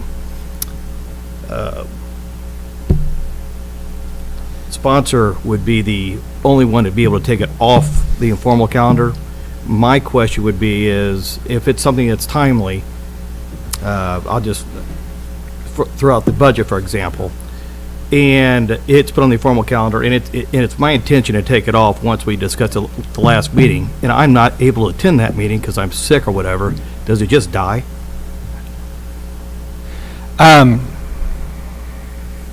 think it probably would. Yeah, that was not before that was we would have to have some type of that was right mentioned as a potential pitfall of this particular approach. Yeah. And so that was something that was specifically kind of contemplated if a bill sponsor for whatever reason was unable to attend, and the committee made this recommendation. Okay, thank you. Further questions or deliberation on A? Councilman Mahalovich? Yeah, I think I have a lot of issues with A, including 3.11. I'm not in favor of changing to 3.8 regarding the city clerk. 4.1, removal of what? 4.1, I had a question on. It didn't seem like there was a method to remove a person based on their inability, physical or mental, to perform the job of either council or mayor. Seemed like that was an omission, that you've covered up bases everywhere else, but what if a person is not? Might want to consider that. And then 6.3 regarding the police, you said you was going to have to check in on that? Yeah, I believe that the change that is recommended in here was actually approved. Okay. So was actually already improved in a previous ordinance. I'm having a hard time finding the date of that, but I think that may be how the current language is actually reflected. So the one that appears to be the low-hanging fruit is the A in terms of the nomenclature changes, but these other items added to A, I would have attempts to amend or remove after discussion, and I'm not sure what we're trying to solve, what problem are we actually trying to solve by some of that. Well, it's back to this powers thing in the city clerk. I mean, I don't know why what we're trying to, what problem did we see that we're trying to solve? The charter committee see that they were trying to resolve by changing those things. I did read the minutes. Thanks for getting those out to us. And there wasn't a lot of depth in some of the discussion, and some kind of appeared to, just give the final vote on it. And not all these amendments were were, it was just a majority or simple majority that passed it, so there was obviously some dissenting opinions about adding some of these, so. But currently, I wouldn't be in favor of the 3.8 and the 3.11 additions to this one.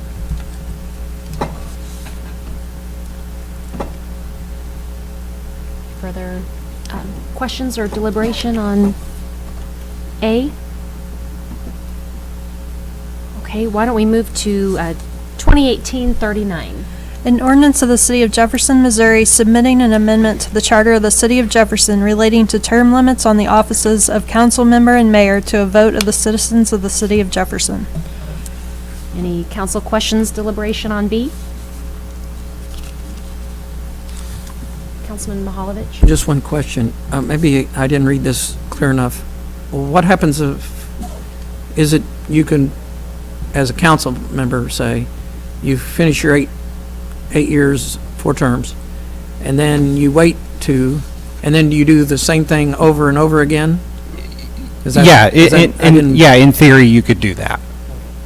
The ban is on 4 consecutive terms, and so you can string up as many 4 consecutive terms as Father Time would allow. And the original charter, the original charter had no term limits, is that correct? I believe that's correct. Term limits were added later. Okay, thank you. Any further questions on B?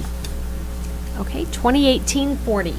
An ordinance of the City of Jefferson, Missouri, submitting an amendment to the Charter of the City of Jefferson relating to the office of City Prosecutor to a vote of the citizens of the City of Jefferson. Any questions, comments? Councilman Hesse? I would just add that this particular topic dominated a lot of conversation amongst the committee. They seemed to bounce around with where they wanted to end up on this particular issue. And I think that, this is one of those moments, there are some dissenting opinion about, some fundamental disagreement about whether or not it should be an elected position versus an appointed in any way, shape, or form. And so I would certainly just leave it at that. And there was another change about, if I'm correct, moving this position to a 4-year appointment from a 2-year term, correct? Correct. And so I think in the end the committee had some comfort with this model. There was discussion about, how would the Cole County Bar Association pick their member? Should the city actually have more weight in that? And these sorts of things. But, in the end, I think that the committee probably felt comfortable with the resolution here. But still, some on this committee who felt like, nope, this should be an elected position. And, even as council members were sort of asked on the spot what our thoughts were, and of the 3 of us present, I think that I was the one who was more open to the appointed process, where the other 2 indicated a preference for an elected position if they had all things being equal. So, again, these are standalone bills, and so if people have issue with this one, I know we've talked about the prosecutor issue before because it's been before us as a potential charter change this past spring. We can certainly discuss it, debate it, but I wouldn't want us, if we're opposed to it, we're opposed to it if that's what the straw poll tells us, but let's not let opposition to a particular one get in the way of taking action on the others as well. Any further questions? Councilman Hensley? Thank you, Mayor. As Councilman Hussey mentioned, I was up front with the review commission the entire time about my concern about moving from an elected model to an appointed model. My default tends to be keeping the responsibility with and the accountability to the voters to decide who should serve as our city prosecutor and as our municipal judge. Moving to an appointment process, and I will say that the process suggested here is a creative one. It's modeled on the Missouri plan to a large degree. It's creative and interesting, and I thought about it a lot, but I still came back to for me personally, the importance of allowing the voters to decide and requiring that this position remain accountable to the voters. And in, many other places, we've seen over the last several years the risks associated with detaching accountability when it comes to local prosecutors. And I appreciate the safeguard provided by election for that office. On the 4-year term also, isn't it true that is the municipal judge 2 years or 4 years? 2 years. I had just a general concern with those positions not mirroring each other, or even the municipal judge potentially going to 4 years and the prosecutor staying at 2. But that was really more of a symmetry concern. If the thought is making it more clear and providing a more direct process for the removal of an elected prosecutor, I think that the additions on page 7 of 8 in our packets make sense. I think that is a sensible thing to have in there. But overall, the method of selection, for me anyway, I'm most comfortable staying with the elected position. Councilman Mahalovich? I tend to agree with Councilman. Seems to me that if you were to try to make this argument for city prosecutor, you'd make the same argument for the judge. I mean, if you feel the same way would apply. Your same argument would apply. I'm in favor of keeping it as elected, but the one issue I may have is should either not be able to fulfill their duty as in that position as either a prosecutor or a judge due to not having a license. What's the cleanup? What can we do as citizens? Should the either one become disbarred, in other words? Sure. City code sets forth a procedure for the office of the city councilor to take over the duties of the city prosecutor in the event that the city prosecutor is unable to serve for any reason, and that is that's practiced on a currently on a it's a regular happenstance. Either the city prosecutor gets sick and for whatever reason can't make it to court, office of the city councilor will fill in on a court day for the city prosecutor and executes those powers in his absence, or in situations where the city prosecutor is conflicted out for whatever reason, can't represent the city against a particular person, usually because that particular person is a former client on a different matter, office of the city councilor would step in. So that is a current process that we have and would keep that in place for as long as the city council wants to keep that in place. I think it works pretty good. For municipal judge, it's similar. If for whatever reason that the municipal judge is unable to serve, the city code provides that the mayor can appoint a temporary judge until a permanent replacement can be elected.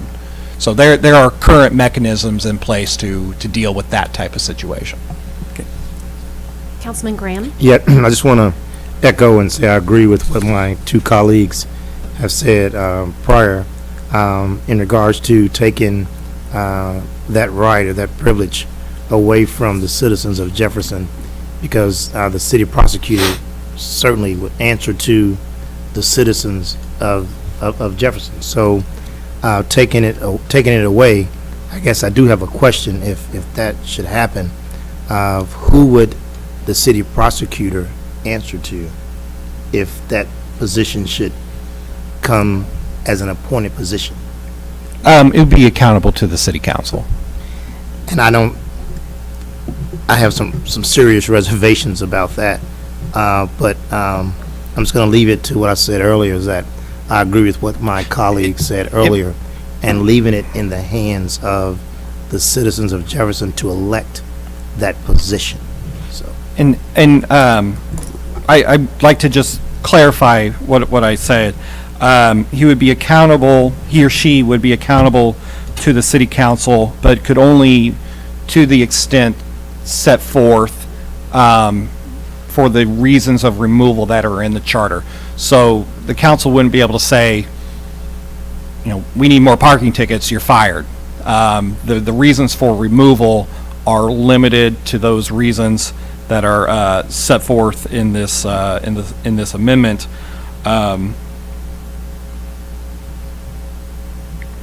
I can go over them if you'd like to.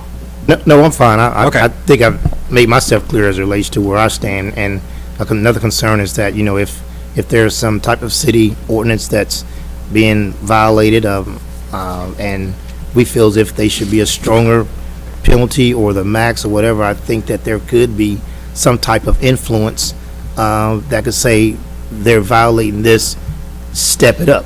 I think so. Maybe I'm wrong. And I think that if we do put those responsibilities back into somewhat the hands of the law department, I think that you guys are gonna ask for an additional person to help in those areas, because right now that person is what, 2 days a week, and to hear those additional cases, I think that we would have to at some point add an additional person in the law office. So I'm just totally against it. Any further comments, deliberation, Councilman Hensley? Thank you. I'm just curious, do we know if the Cole County Bar Association is willing to participate in this? I haven't heard anything from the Cole County Bar Association yet. Do we know if they've been approached? I believe that they have, but I haven't heard anything. Okay, thank you. Councilman Hussey? I would just add that Councilman Hensley touched on a point that there was some distinction made in conversation about how you select, appoint, and also a conversation that was very specific about removal from office and what that process looked like, and concerns that there was not a current mechanism in place if there was the need for that to take place for whatever reason, for that to be done. Just as, we, in the previous, the Proposition A that was before us, it clarified that related to the mayor, the language that was currently in there for the council already. And so I would just say the Charter Committee drew some distinction there and had some in-depth conversation in both of those areas related to this. The proposal here captures both. They didn't separate them out. But I certainly would not want what Councilman Hensley pointed out about that process to get overlooked simply based on the appointment process spelled out as well. Councilwoman Wiseman? Thank you. Is there currently in place a mechanism for removal for office for the judge? Not through the city. So judges are accountable to really two bodies. The first, the municipal division of the Cole County Court, is subject to the authority of the presiding judge. So up there, there's supervision that is supposed to take place between the presiding judge of the Cole County Court and the municipal division, which is a division of the Cole County Court. And then also there's a body called the Commission on Judicial Conduct and Enforcement, or something like that. And that is the body that, if there is a formal complaint against a judge, that they investigate and then can remove a judge from office. So there are mechanisms in place, but they don't exist within the city. They're with the court, and then they're ultimately with a body that's appointed by the Supreme Court. Councilman Schreiber? I've had a problem since the very beginning with the issue involving the city prosecutor. There may not be anything wrong at all, but at the same time, I think that the comments that have been expressed here this evening, there's still the perception that there could be some influenced by the city council or whatever. And so I believe that the responsibility lies with the voters, and that those voters should make the determination as to the election of the city prosecutor. Thank you. Any further questions, comments? Okay. All right, 2018-41. An ordinance of the City of Jefferson, Missouri submitting an amendment to the Charter of the City of Jefferson relating to conflicts of interest to a vote of the citizens of the City of Jefferson. Comments, questions? Okay, none on this one. Okay, at this time, okay. 2018-42. An ordinance of the City of Jefferson, Missouri submitting an amendment to the Charter of the City of Jefferson relating to prohibitions and incompatible offices to a vote of the citizens of the City of Jefferson. Questions, comments, deliberation at all? Councilman Hesse? I mean, I will say back on the previous one, they sort of get intertwined a little bit. You read conflicts of interest and then incompatible offices. I would just go back to the incompatible offices one. There was a lot of wordsmithing to take place to make sure that it read correctly about what's a governing body of a political subdivision. For example, the mayor, you serve on the Board of Governors for Missouri State University, and certainly we had to ensure that all of a sudden that was not prohibited, because you're not elected to that, publicly elected to that body. And the word publicly was very important there. On the incompatible offices, I think it certainly further clarifies things. I would just ask that people, read into that, because there was a lot of conversation about how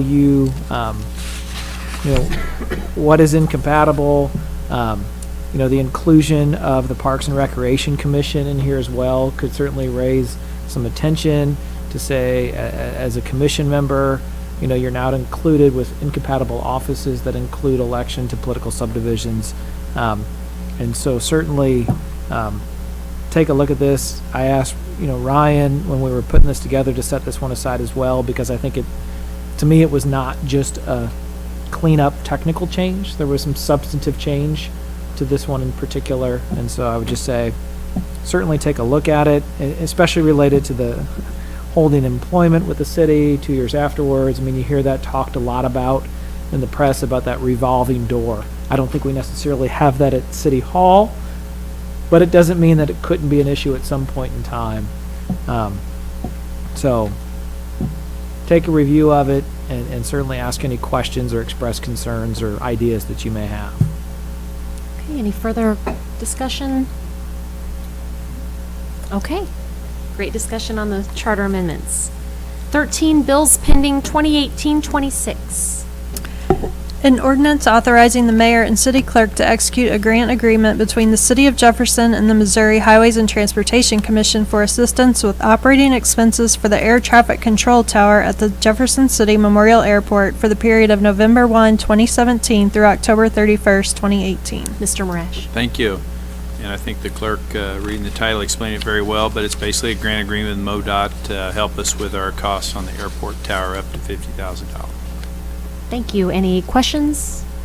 Deliberation? Roll call, please. Hensley. Aye. Hussey. Aye. Kimna. Mahalovich. Aye. Prather. Aye.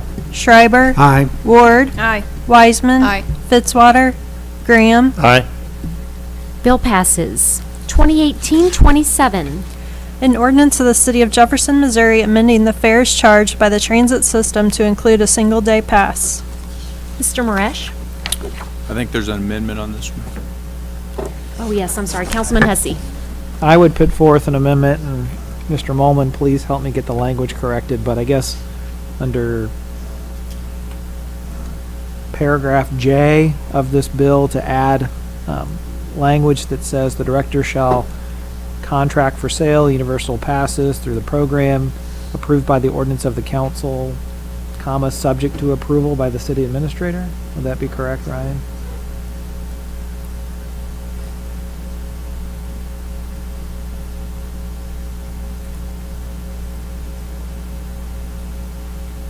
Or would you lead off the sentence with, subject to approval of the city administrator, comma, the director shall contract? For,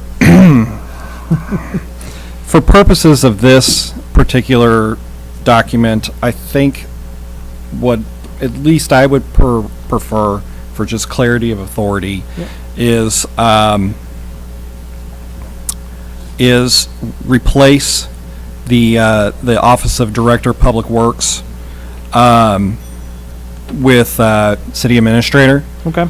And in both places, both in the first sentence and then in the second one, and then that can be a duty that the city administrator would have authority to delegate to whatever office is appropriate to handle those duties. I think that's probably a cleaner way to do it. So my motion to amend would be to substitute or to delete Director of Public Works or any mention of the director in section J and replace with city administrator. Second that. Okay, Mrs. Donaldson, did you get that language? Okay, we have a motion and second to amend. Any further discussion? All in favor, say aye. Aye. Aye. Any opposed? So now we'll take up the motion as amended. The bill, sorry. And you first read it. Are there any further questions, comments on the bill? Roll call, please. Hussey. Aye. Kimna. Mahalovich. Aye. Prather. Aye. Schreiber. Aye. Ward. Aye. Wiseman. Aye. Fitzwater. Graham. Aye. Hensley. Aye. Bill passes. Item 14, informal calendar 2018-21. Mr. Barron. Thank you, Madam Mayor. At the last council meeting, the council directed staff to draft language that would put in place a process for expanding a local historic district, as was put forward by a number of comments from the public when at the public hearing for the School Street Local Historic District. Staff have drafted that language at the advice of the Law Department that has been placed on the agenda for the Planning and Zoning Commission for review and recommendation to the council. That meeting will take place on Thursday, and that's August 9th here in this room. We've also placed it on the agenda for review by the Historic Preservation Commission. That meeting would take place on August 14th, but the bill would be scheduled to appear in front of the council on August 20th, and a public hearing on that date as well. So the council would have the potential to suspend the rules and pass the bill at that meeting. That would put in place the process for amending the boundaries of a local historic district, and then it would be at the council's pleasure on how they deal with the bill that's on the informal calendar with respect to when the church would apply, whether that would be right away or as a later action after approval of or a vote on the district. I'd be happy to answer any questions on that matter. Thank you. So P&Z is Thursday night. The council has a budget meeting Thursday night, so I assume our budget meeting is across the hall then? We usually meet in here, so it's across?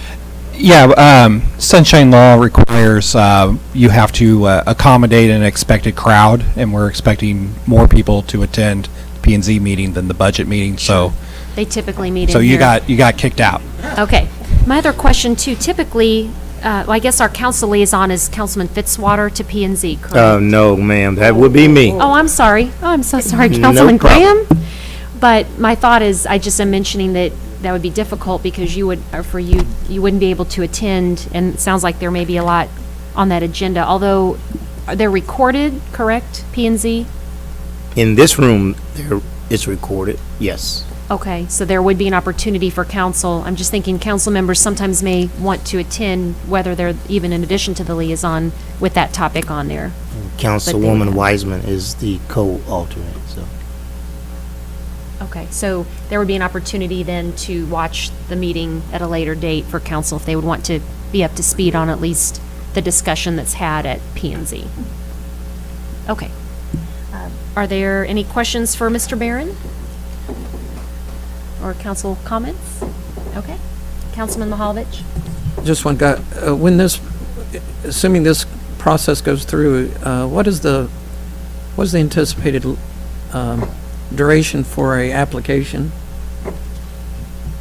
And so, ultimately, I'd defer to Ryan, but I believe the process would be very similar to the initial establishment of the district in terms of it going in front of the Planning and Zoning Commission, being dealt with very similar to a rezoning case. And so the process is a 2 to 3 month timeline. And so that would basically mean that an application by the church might take some time in order to process.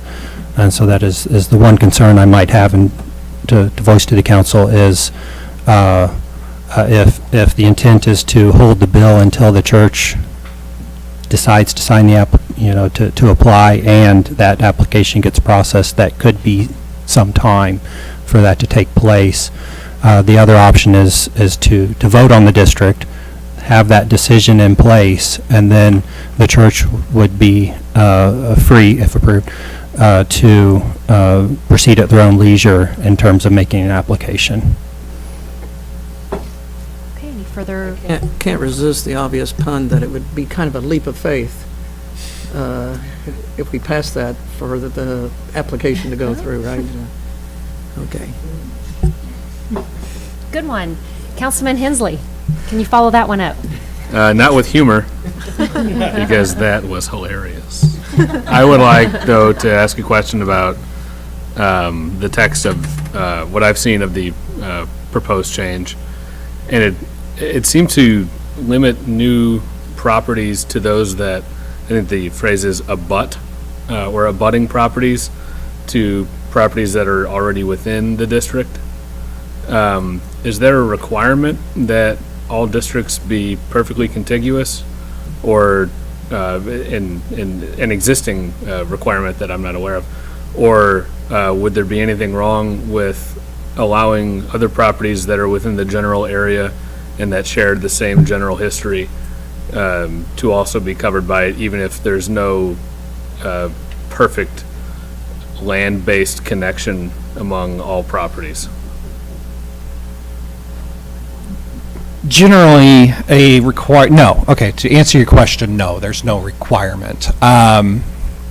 Generally, in any type of land-based type of district forming, a contiguous and compact requirement is typically included, and it's more for administration and enforcement than anything. It gets hard to kind of wrap your hands around these when you have a single district that is sparsed out, gaps in land. I would say that if there were properties that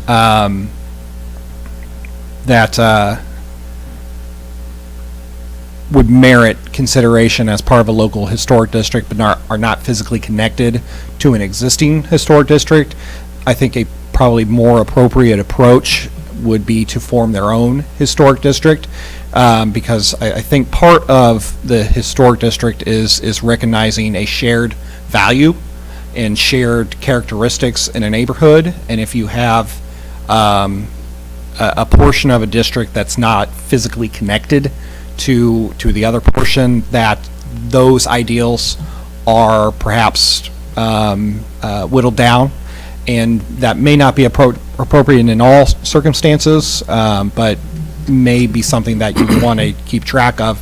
And then also you would want to prevent abuse of the process.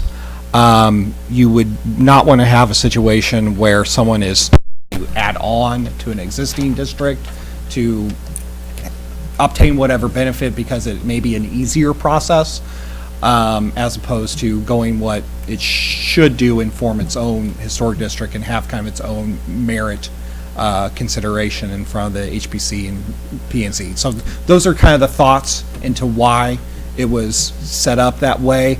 But no, there's no hard and fast rule that says that you have to have them contiguous and compact. So if there were owners of properties that are in the same general area, even along the same main road, separated mainly by highway overpass, that feel that they share a similar history with the existing district, the only concern seems to be an administrative concern.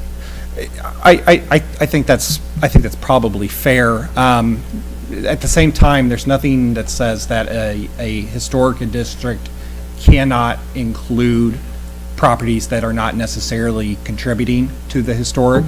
And so a solution could be, is it worth adding properties that may be part of a historic neighborhood, but for whatever reason have been redeveloped or whatever, and while the structure that's existing on there, doesn't contribute significantly to the historic district, it's still, as a matter of land, in a place where historic things happened, still has a place within that historic district. That may be a better approach in those types of situations. So, this is a crazy question, and I'm not suggesting this necessarily right now. But within our existing rules, and perhaps also those that have been proposed and that are going through the pipeline, could a street itself, I don't mean the houses along the street, I mean like the physical street within the area, and maybe one or two streets, could the streets be declared historically significant and included within the district based on the totality of things that have occurred along these streets over the course of a couple hundred years? I think that'd be a completely reasonable interpretation. So then anyone who has property along those two streets would seem to own abutting or adjoining property, for the sake of administration. Yeah, I mean, your only concern is that to the extent that there is a shared history, you want to make sure that you're doing something that ties them together, and eventually you're going to be run up into the bounds of due process and equal protection. And so if you spread that along a street too far, there's going to be people along that street that say, hey, I have nothing to do with this, and you're just doing whatever. And so, you need to constrain yourself. I don't think you can continue that in perpetuity, but as long as there is an articulable kind of shared history, then I think that's a completely reasonable way to go about things. Well, I'm regularly told that I need to constrain myself, so I'll take that advice now, and I appreciate your comments. Any further comments, questions? All right, we'll move on to resolutions. RS 2018-8. A resolution of the City of Jefferson, Missouri, amending the adopted CDBG 2018 Annual Action Plan and authorizing its resubmission to the U.S. Department of Housing and Urban Development. Ms. Johnston? Thank you, Madam Mayor. The Community Development Block Grant Entitlement Program is an annual grant the city has received from the Department of Housing and Urban Development since 2004, and is allocated according to our 5-year consolidated plan and our annual action plan. The city adopts these based on a system of public meetings and comment periods. This past November, Resolution 2017-15 was presented to City Council.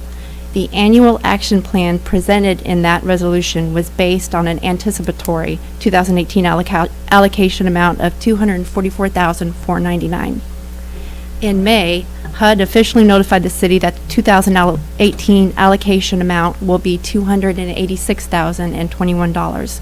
This represents a 15% increase over the 2017 allocation. And as a result, we've amended the 2018 annual action plan with this new amount and have distributed it between the down payment program. We're helping 2 additional households, first-time home buyers, with down payment assistance up to an amount of $5,000. We've added a little over $8,000 to our infrastructure improvement budget. We've added another building to the demolition aspect of this grant. for another $15,000. And then our annual amount each year, 20% of that is given to administration of the program. So that was increased to $57,204. The public hearing was held on June 26th, and comments were accepted on the proposed plan through July 27th, 2018. And we did not receive any official comments on the amended plan. It was presented to Public Works and Planning Commission on July 12th, and this amended annual action plan is due to be submitted to HUD by August 16th. And I'd be happy to answer any questions. Thank you. Any questions? Is there a motion to accept the resolution? So moved. Second. Any further discussion? Roll call, please. Mahalovich, Aye. Prather. Aye. Schreiber. Ward. Wiseman. Fitzwater. Graham. Aye. Hensley. Aye. Hussey. Aye. Kimna. Resolution passes. 2018-9.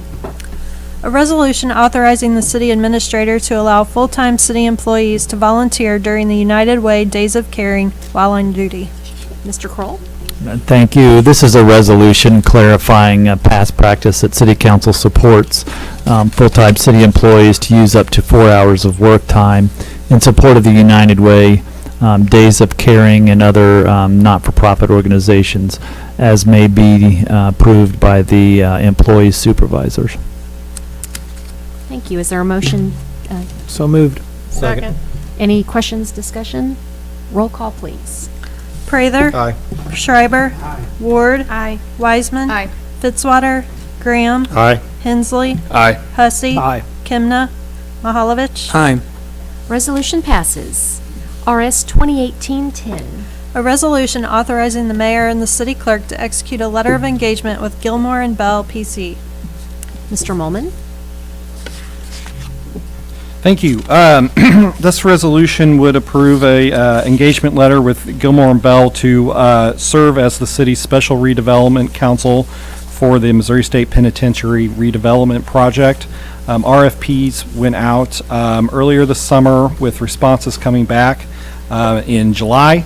A selection or recommendation committee consisting of myself, Finance Director Margie Miller, and Planning and Protective Services Director Sonny Sanders scored the firms that submitted RFPs. We also had assistance from Associate City Councilor Brian Wolford and Mayor Turgeon and Council Member Wiseman assisting on interviews of select submittees.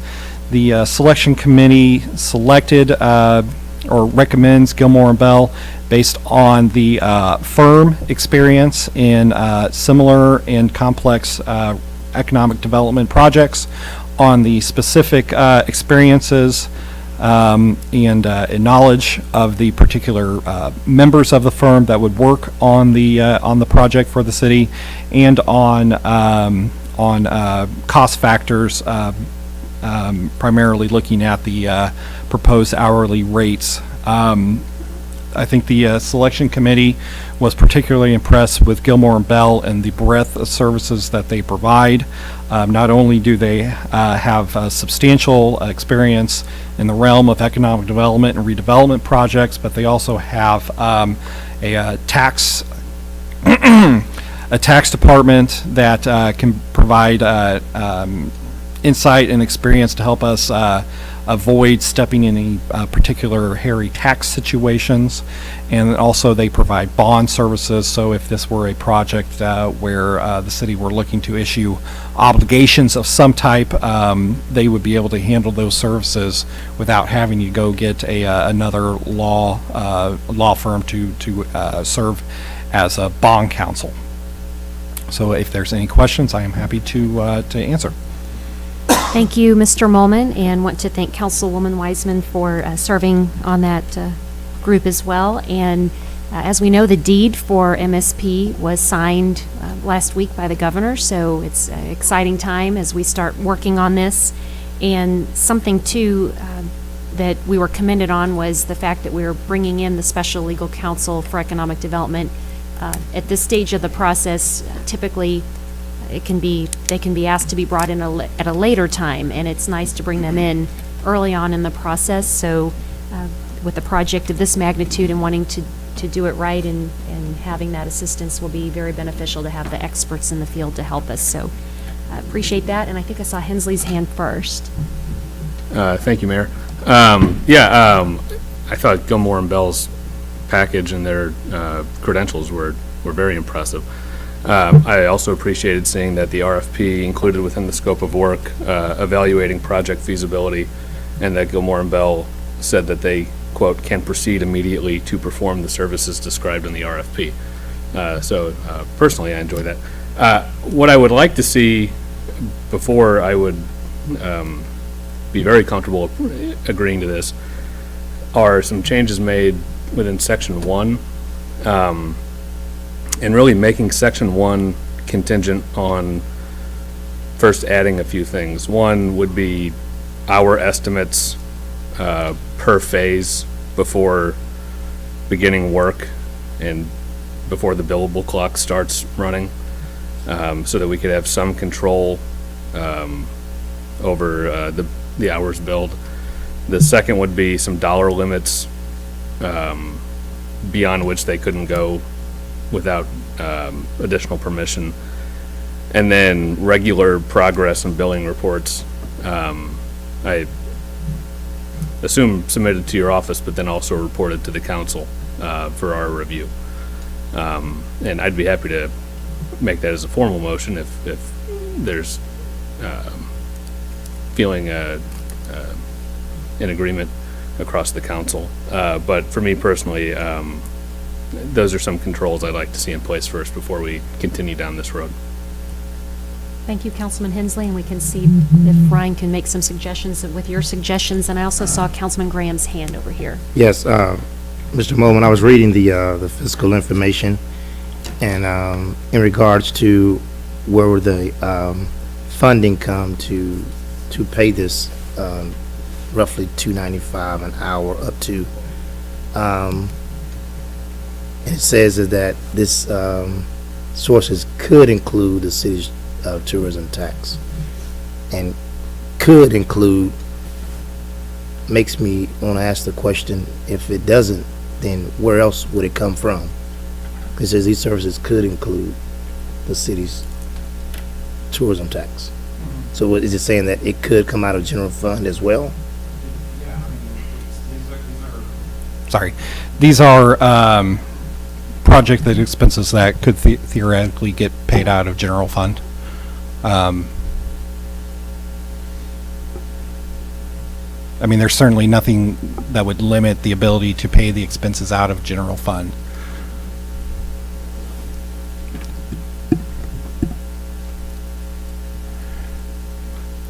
I think maybe I'm not understanding the question, and so I want to make sure I'm pointing you in the right direction. I believe you answered the question. I'm just trying to see the $295 per hour is going to come out of which fund? Sure.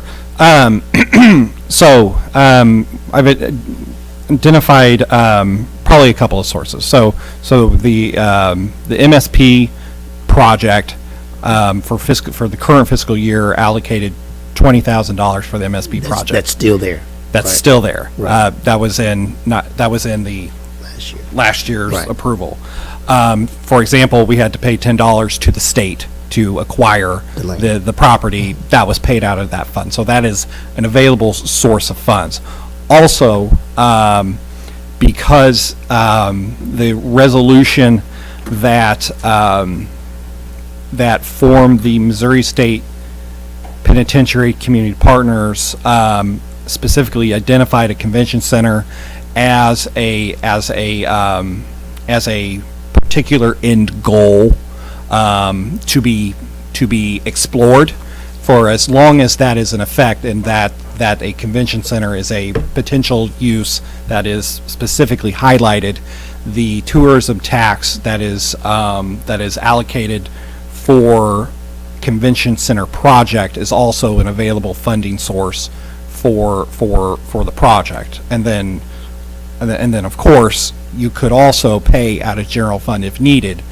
But there are, I think there are funding sources that we would look to before we ever got to the general fund. I guess that's certainly what I wanted to hear, because we have other issues or concerns that we have to pay out of general funds, and that was my major concern. All right. Sorry about any misclarification. You're fine, thank you. Councilman Prather? If we pass this, who would be determining whether, or which fund it comes out of? Would it be the council, or would it be a different body? It would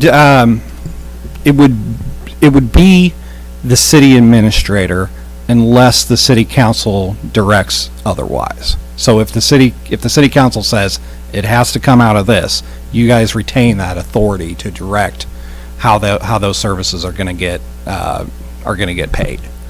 So, but right now, it doesn't say that. We would have to insert that that wording in order for that to happen. The council have the authority to let that happen. Yes, and that authority, so you could insert it tonight, or that authority could be inserted at any time. Well, I'd like to, I want to say that I agree with Councilman Hensley's possible amendment there, but I'd also like to see that type of language included. Thank you. Councilman Schreiber? When the engagement letter is drafted, put together, is there going to be a recommended or an established time frame? So the engagement letter is included within your packet. It's been drafted, and it doesn't include a time frame. And part of the reason why is because we don't know what the project's going to be. And so any time frames that you put into a document now, they're artificial. They're just pulled out of air because we don't know what the project's going to be. A simple SID, you can do that in a year.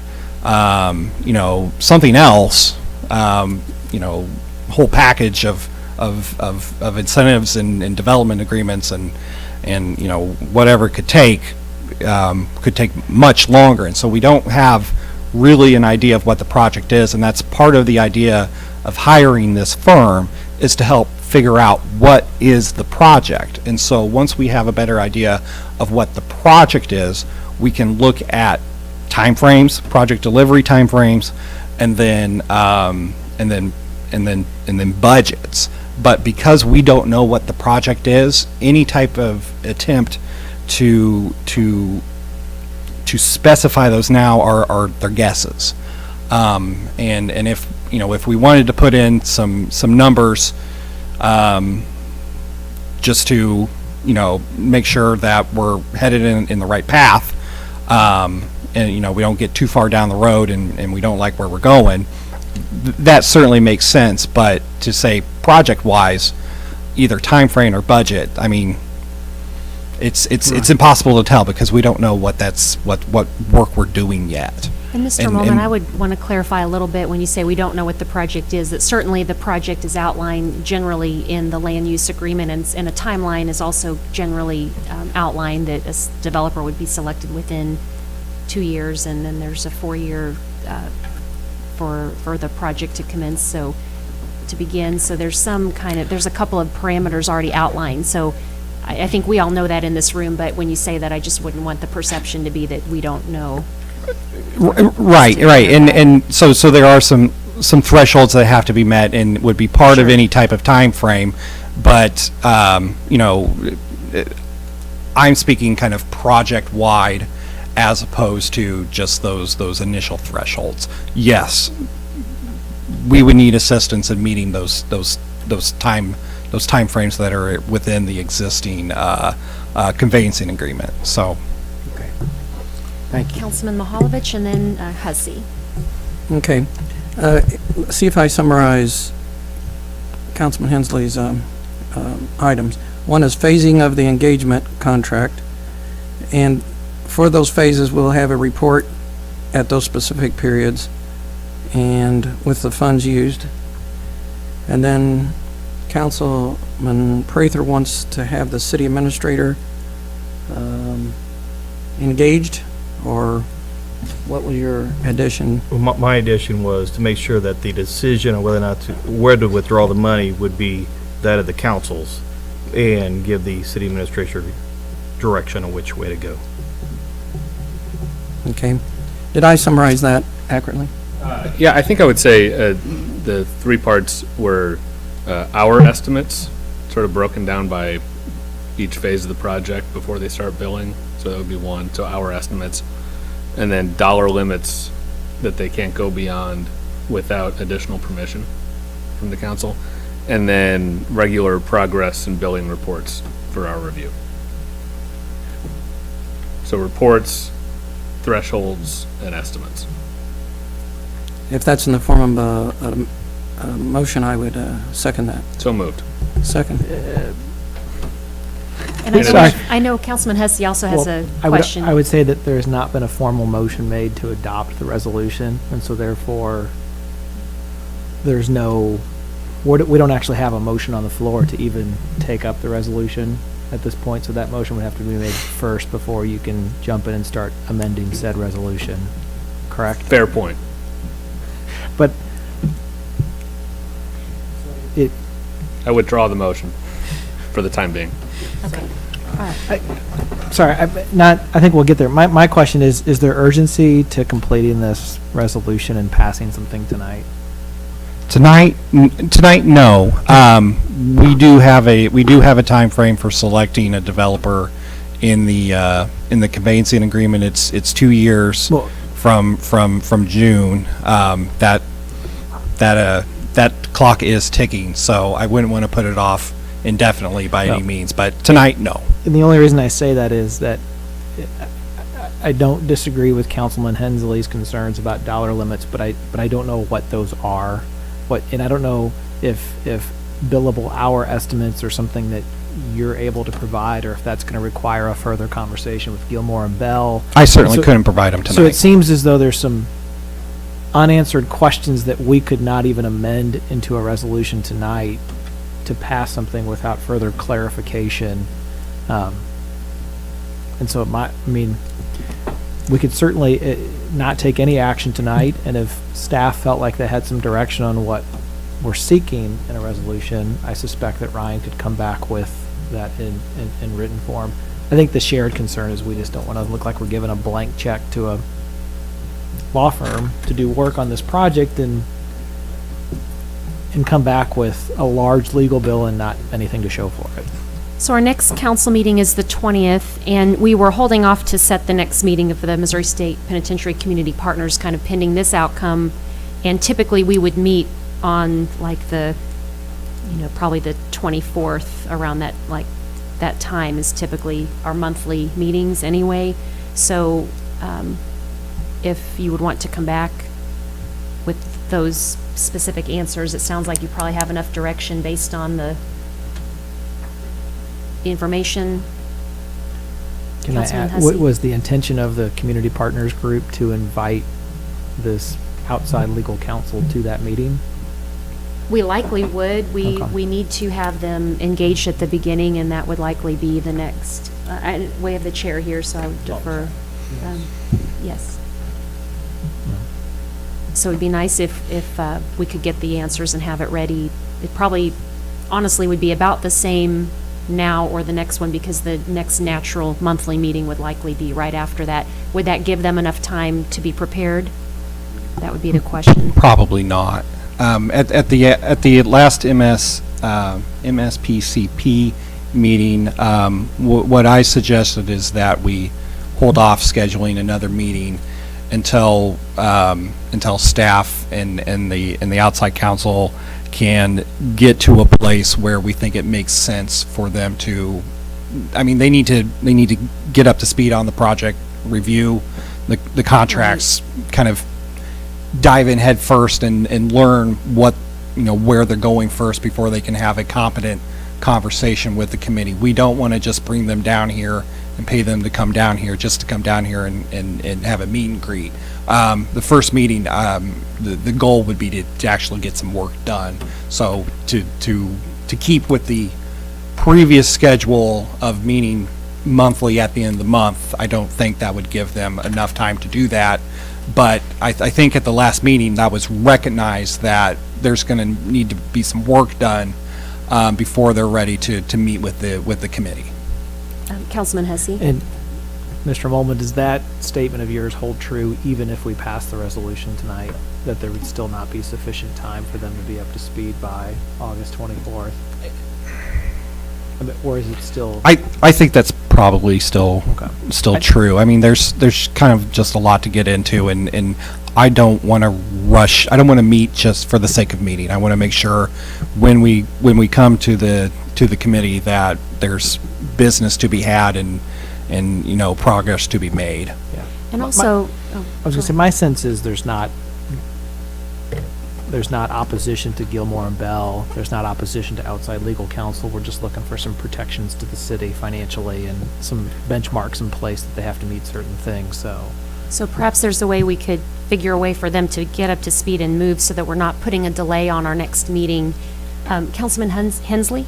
Thank you. A few points. One is I suspect that as soon as they're told that they've been selected, they will do whatever is necessary to be here in time for a meeting, if I know lawyers correctly. The second point is the first piece about our estimates obviously will come 100% from Gilmore and Bell. And I think that we'll be able to have an informed thought as to dollar limits, which will really be our limits, so many hours at $295 an hour, based on their estimates. So we really need to hear from them first, I think, before we can have an informed discussion about what sort of threshold to set before coming back for a formal review of billings or anything like that. So is it possible then to pass this resolution and then come back to us at the next council meeting with some of those specifics?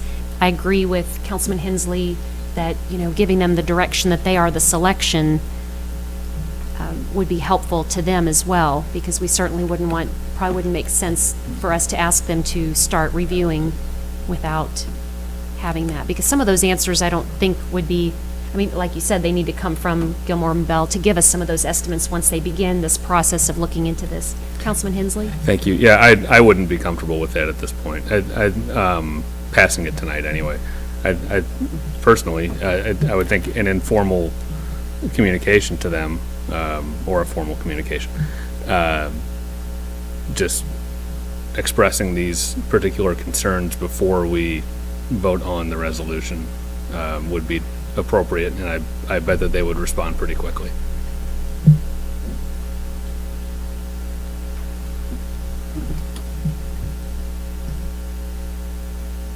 All right, so with all the, we have two more, I'm sorry. I think it was Prather and Mahalo. I was just going to say that if we're going to have budget meetings, and if we had to pass something pretty quickly, we could do so during a budget meeting, I believe. Isn't that correct?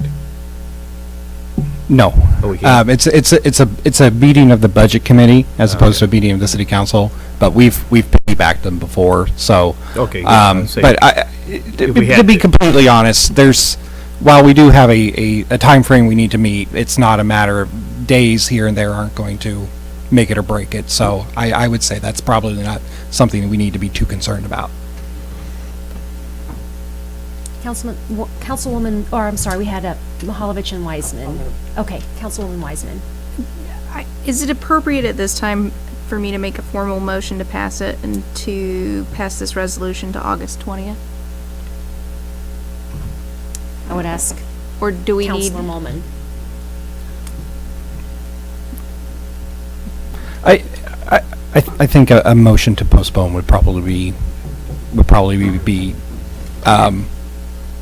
in order, just to clarify that the matter is still pending before the city council. So is that a motion then from? It is a motion to postpone until August 20th. Second. Any further questions, discussion? Roll call, please. Schreiber? Aye. Ward? Aye. Wiseman? Aye. Fitzwater? Graham? Aye. Hensley? Aye. Hussey? Aye. Kimna? Mahalovich? Aye. Prather? Aye. Resolution passes. Thank you. 2018-11. A resolution authorizing the mayor and the city clerk to execute a settlement agreement with TracFone Wireless Incorporated. Mr. Molman. Thank you. This is a settlement agreement between TracFone and the city of Jefferson. Many years ago, TracFone sued the city of Jefferson. The topic was collection of gross receipts, utility taxes on prepaid wireless services. About the same time that TracFone sued the city of Jefferson, collection of cities sued TracFone on a similar topic. However, the city of Jefferson was excluded from the class that was formed out of that litigation and was specifically excluded out of that class. And so the city was forced to deal with this situation on their own. So they hired the law firm of Baird Leitner out of Springfield and to represent the city. Not only in the defense of the lawsuit brought by TracFone, but also in the city's own pursuit of claims for back gross receipts utility taxes. So what this agreement does, it settles the dispute between TracFone and Jeff City and specifies that the services provided by TracFone in the form of prepaid wireless services are taxable under the city's gross receipts utility tax, and settles back taxes in the amount of $250,000. And then also included within this agreement is a pledge by TracFone to continue to pay gross receipts utility taxes to the city of Jefferson on ongoing services. So in the future, when they sell prepaid wireless services to people in the city of Jefferson, they will pay the city's gross receipts utility tax on those transactions. So there's really two things that are happening here: settlement of back taxes for $250,000, and then a pledge to pay gross receipts utility taxes in the future ongoing. So like I said, the settlement amount is for $250,000. The city's fee arrangement with Baird Leitner was for 50% of collected amounts. So after expenses, it's just north of $124,000 to the attorneys and $124,000 to the city for settlement of back taxes. Baird Leitner does not take any percentage of future collections, though. So those are all 100% the city of Jefferson's. The terms of the agreement are similar to the terms of settlement defining what types of services are taxable as the class action settlement that went into place last year. So there is uniformity on these prepaid wireless taxes with TracFone throughout the state. So they're kind of paying on a similar basis in every city that they're doing business in. Thank you. Questions, council?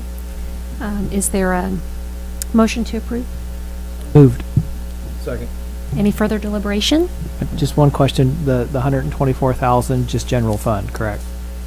Money coming to the city? It's it would be deposited into the gross receipts utility tax, which I believe it's a general fund line item. Get that fund balance a little higher. Any further deliberation? Roll call, please. Ward. Aye. Wiseman. Aye. Fitzwater. Graham. Aye. Hensley. Aye. Hussey. Aye. Kimna. Mahalovich. Aye. Prather. Aye. Schreiber. Resolution passes. Item 16, presentations from the gallery. Mr. Leonard Steinman for 3 minutes.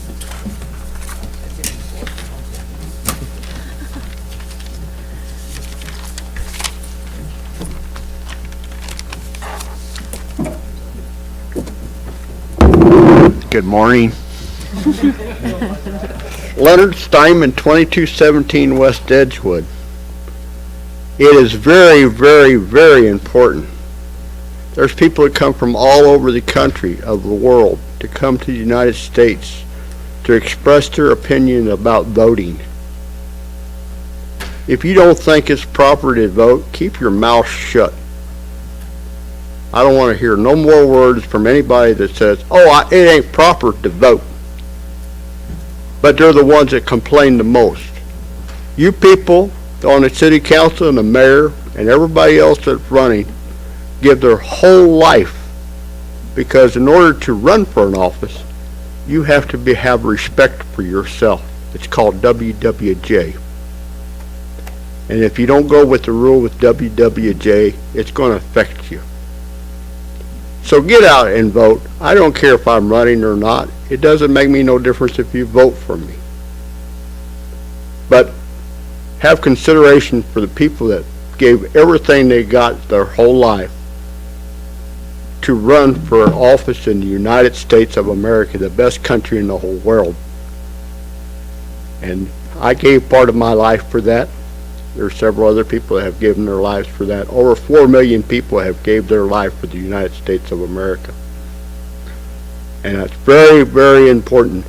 And if you don't like voting, shut your mouth. Because you don't have no say-so. You belong over there in the Cole County lockup with the rest of the people that don't care. Thank you. Thank you, Mr. Steinman. Item 17, council and staff discussion of presentation topics. Item 18, any new business? 19, any unfinished business? I forgot to mention, I wanted to congratulate Tia Griffin and Phil Stiles for winning Downtown Association Volunteer Awards Saturday night. Congrats to them. So tomorrow morning, get up and vote, then come to breakfast at City Hall, and then go to your night out in your neighborhood. On that, I'll entertain a motion to adjourn. Second. All right, all in favor, say aye. That sounds like an attorney.